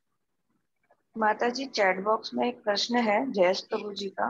जी, द्रव्य यज्ञ क्या होता है, इसके बारे में थोड़ा और बताएं। द्रव्य यज्ञ, द्रव्य यज्ञ का मतलब है माता जी, पैसे खर्च करके जो हम करते हैं ना, द्रव्य मतलब पैसा होता है, पैसा है। जैसे आप सोचिए, किसी की सहायता कर दी, हॉस्पिटल खोल दिए, दान किया, ये जो उससे द्रव्य यज्ञ वो है। जी जी माता जी, द्रव्य यज्ञ के लिए। नरपत सिंह प्रभु जी, आप अपने आप को अनम्यूट कर सकते हैं। नरपत सिंह प्रभु जी। हरे कृष्णा। हरे कृष्णा, हरे कृष्णा। माता जी, एक सवाल था, जैसे भगवान का जब भी पृथ्वी पर अपना अवतरण लेते हैं तो उनका एक उद्देश्य रहता है, वो किसी न किसी एक उद्देश्य के लिए रहते हैं। जैसे राम जी का रावण का वध था, और कृष्ण भगवान कंस का वध, और अर्जुन को गीता का सार देना। उसी प्रकार चैतन्य महाप्रभु जी का जो अवतरण हुआ, जैसे हम उन्हें उनका अवतार मानते हैं, तो उनका उद्देश्य क्या था, मुख्य उद्देश्य? प्रभु जी मानते नहीं है, वो सच में ही भगवान कृष्ण स्वयं आए थे। उनका उद्देश्य था इस कलयुग में हम लोगों की सहायता करना। हमें हरिनाम जो मंत्र उन्होंने दिया है, महामंत्र, उसके द्वारा हम इस कलयुग से निकले, हम उसका जप करें। आसान विधि, क्योंकि उनको लगा कलयुग में जंगल में जाके तपस्या कर पाना, यज्ञ कर पाना, ये सब आसान नहीं है। इसलिए वो हमारे उद्धार करने के लिए आए थे, ताकि आसान विधि से हम इस भौतिक बंधन से निकल सकें। हमें ये महामंत्र देने के लिए, जिससे कि आसानी से कोई भी कर सकता है, आसानी से हम इस भौतिक बंधन से या इस मृत्यु लोक से निकल सके, जन्म मृत्यु के चक्र से हम निकल सके। इसलिए हमारे उद्धार के लिए आए। भगवान हमेशा अपने भक्तों के उद्धार के लिए आते हैं। तो जी जी जी जी, हरे कृष्णा। हरे कृष्णा माता जी। हरे कृष्णा प्रभु, हरे कृष्णा। हरे कृष्णा। सूरज आनंद प्रभु जी, आप अपने आप को अनम्यूट कर सकते हैं। हाँ, जय श्री कृष्ण माता जी। हरे कृष्णा, बोले प्रभु। हरे कृष्ण माता जी, मैं पूछना चाहता हूँ कि जैसे हम लोग जानते हैं और जैसा हम लोगों ने पढ़ा है और आप बताती हैं कि हर जीव में आत्मा का वास होता है और आत्मा परमात्मा से मिला होता है और उनका एक अंश होता है जी। जैसा आज हम लोग जान रहे हैं और सुन रहे हैं, इस विधि और संसार में हमारी आबादी बढ़ती चली जा रही है, हर जीव की, लोग भूखे मर रहे हैं, लोगों को खाने की कमी होती है, और हर जब आत्मा प्रभु की परमात्मा का ही हिस्सा है तो फिर प्रभु उनको इतना कष्ट क्यों देना चाहते हैं? नहीं, भगवान किसी को कष्ट नहीं देते। आप ऐसे सोचिए, हम भगवान की संतान हैं, जी तो माता कोई भी पिता क्या अपने बच्चे को कष्ट देना चाहेगा? नहीं, नहीं माता जी, कभी नहीं। वो तो हमारा इंतजार करते हैं और हमें रास्ता बताए हैं कि हम भगवत भक्ति करें, हम भगवान के नाम का जप करें, हम उनके पास पहुंचे, वो हमारा इंतजार करते हैं। लेकिन प्रभु जी, जो भी हमें इस जीवन में मिलता है या जिस प्राणी को भी कष्ट मिल रहा है, वो उसके पूर्व जन्म में किए गए कर्म है। जी माता जी। भगवान तो हमारे पिता कभी अपनी संतान को कष्ट देता है क्या? जी, नहीं ना, नहीं। हम जो भोगते हैं प्रभु जी, जो भी आदमी भोगता है इस भौतिक जगत में, वो अपने किए गए कर्मों के फल भोगता है। इसका उसके लिए मतलब कोई अर्थात कोई दोषी नहीं है, कोई दोषी नहीं, वो खुद दोषी है उसके लिए। अर्थात उसके माता जी लिए जैसे एक और प्रश्न माता जी, जी। अर्थात जो लोग कहते हैं कि जनसंख्या वृद्धि हो रही है, इसका मतलब ये तो नहीं है कि जनसंख्या वृद्धि हो रही है, तो प्रभु की कृपा है अगर जनसंख्या वृद्धि हो रही है तो उनकी प्रभु जी चाहत हर चीज उन्हीं के उससे होती है, हर जी चीज माता उन्हीं की, और वही हम सबको पाल रहे हैं, हमारे जी पालन करता भी वही है। जी माता जितने जी भी लोग होंगे वो उनको भोजन देंगे, लेकिन जी जी अगर हम यहाँ कष्ट भोग रहे हैं या किसी तरह की तकलीफ भोग रहे हैं, दुख जी भोग रहे हैं, इसके लिए हम दोषी हैं प्रभु जी। हम जी माता पिछले जी जन्म में जो कर्म करके आए हैं, हम उनके फल जी भोग रहे हैं। और जैसे आपको एक अब भगवत गीता से ज्ञान मिल रहा है जी कि माता जो जी हम इस जन्म में करेंगे वो हमारे आने वाले जन्म की तैयारी है। जी जी माता जी जी प्रभु जी, अगर हम ऐसा सोच के सही राह पर चलते हैं, भक्ति की राह पर चलते हैं, तो हम अब अपना ये जीवन भी संवारेंगे, आने वाला जीवन भी संवारेंगे। जी माता जी, और कृष्ण भक्ति ही परमात्मा में विलीन होने का एक मार्ग है। विलीन कहिए या भगवत भक्ति में जी आगे माता बढ़ना जी कहिए, जी जी विलीन होना धन्यवाद नहीं कहते हैं। जी प्रभु जी, हरे कृष्णा हरे कृष्ण। जी जी माता जी। जी माता जी एक चैट बॉक्स में प्रश्न है प्रेम सिंह धर्मस जी का। जी माता जी, भगवान ने महादेव का जन्म कैसे किया? ये महादेव का जन्म कैसे हुआ? दूसरा, महादेव जी का जन्म हुआ ब्रह्मा जी से, ब्रह्मा जी के भाव से यहाँ से निकले हैं वो, उसका उनका जन्म ब्रह्मा जी से हुआ। उत्पत्ति कहिए आप, जन्म नहीं। ब्रह्मा जी से उत्पत्ति हुई महादेव जी, शिव जी की। जी जी माता जी। दूसरा ये पूछ रहे हैं, बुद्धा भी तो भगवान के अवतार हैं क्या? जी बिल्कुल सही पूछ रहे हैं। थोड़े समय के लिए भगवान आए थे। उस समय कारण क्या था कि जानवरों को मार रहे थे, बेहिसाब जानवरों की बलि हो रही थी। उसको रोकने के लिए भगवान बुद्धा के रूप में आए, क्योंकि वो रोकना ना, वो जो जानवरों का संहार था उसको रोकना था। जब आए तो कोशिश की, तो लोगों ने बोला ये तो वेदों में लिखा है, वाकई में लिखा है वेदों में। तो बुद्धा, जो भगवान बुद्ध के रूप में जो आए थे, भगवान बुद्ध ने बोला कि वेदों को छोड़ दो। तो उस समय उन्होंने, क्योंकि उन्होंने ये रोकना था, जो जानवरों का संहार हो रहा था बलि के नाम पर, उसको रोकना था। उसके लिए बहुत थोड़े से समय के लिए भगवान आए थे। और क्योंकि क्या हुआ, जब उन्होंने कहा कि वेदों को छोड़ दो, तो वेदों को मानना बंद कर दिया लोगों ने। उसके बाद जब आदि शंकराचार्य आए, फिर से वेद वापिस आए इसमें समाज में। जी माता जी। जी जी सही बोल। हरे कृष्ण कृष्ण माता जी अब नहीं है, चैट जी बॉक्स में भी नहीं है, जी माता और जी। प्रश्न भी नहीं है। जी माता जी, बहुत बहुत धन्यवाद आपका, बहुत बहुत इतना हरे समय कृष्णा देने माता के जी। लिए। हरे कृष्णा माता जी। माता जी एक और आ गया हैंड रेज, माता जी ले ले? अब ले लीजिए, अब नहीं, इसके बाद नहीं। इसके बाद नहीं लेंगे माता जी। जी जी जी। राधा कंठ राउत प्रभु जी, आप अपने आप को अनम्यूट कर सकते हैं। हरे कृष्णा, बोलिए बोलिए। हरे कृष्ण माता जी, माफी जी चाहता हूँ मैं आपका समय लिया। नहीं प्रभु जी, बोलिए, ये तो मेरा काम है, बोलिए प्रभु जी, बोलिए। जी माता जी, श्री कृष्ण बोलते हैं कि चतुर्वर्णं मया सृष्टा, जी और उसके बाद जो वो श्लोका बोले हैं कि जी। 4 वर्ण का वो सृष्टि किए हैं, लेकिन वो जाति का उन्होंने सृष्टि ये नहीं। वर्ण व्यवस्था भगवान ने की है, इसलिए कहा है प्रभु जी, ब्राह्मण क्षत्रिय वैश्य शूद्र, ये जो 4 वर्ण व्यवस्था है ये भगवान ने की है, इसलिए कहा गया है। जी प्रभु जी। जी बोलिए। हाँ, वो तो कर्म के हिसाब से किए थे माता जी, लेकिन उसके बाद जो हमारे सभ्यता में जो चीजें आया है और अभी तक चल रहा है, इसके लिए कहाँ प्रभु जी, कहाँ चल रहा है? कौन वर्ण व्यवस्था को मान रहा है अभी? अभी तो आप कहिए सब हम शूद्र की तरह से काम कर रहे हैं। अगर वो वर्ण व्यवस्था रहती जिसकी स्थापना भगवान ने की थी, तो इस भौतिक जगत में ये सब होता ही नहीं जो हो रहा है हमारे सामने। तो मैं उड़ीसा से जैसे हूँ, जी जी। और हमारे जगन्नाथ मंदिर में तो अलग धर्मों को नहीं मतलब आने, नहीं प्रवेश वर्जित है। जी जी। प्रभु जी, मैं जानती हूँ इसको। जी प्रभु तो जी। इसलिए क्यों, मतलब हम लोग जिम्मेदार है तो भगवान क्यों कुछ भी नहीं करते हैं उसके लिए? प्रभु जी वो क्या है कि उन्होंने तो ये व्यवस्था बनाई थी हमारे भले के लिए। जी। क्या है, ब्राह्मण अगर अपना काम करता तो आप सोचिए कि और ऐसी गड़बड़ होती ही नहीं, क्षत्रिय अपने उसमें रहते, वैश्य उसमें शूद्र। अगर सारे वर्ण के लोग अपने अपने कार्य करते तो आप सोचिए इस कलयुग में ऐसा अनर्थ होता ही नहीं ना। यहाँ तो आप सोचिए तमोगुण में है सब, शूद्र के उसमें एक तरह से हम जी रहे हैं, ऐसा सोचिए। वर्ण व्यवस्था तो एक तरह से समाप्ति हो गई है ना, कोई कौन मान रहा है प्रभु जी वर्ण व्यवस्था, लेकिन भगवान द्वारा ये व्यवस्था की गई हमारे भले के लिए। जी प्रभु जी।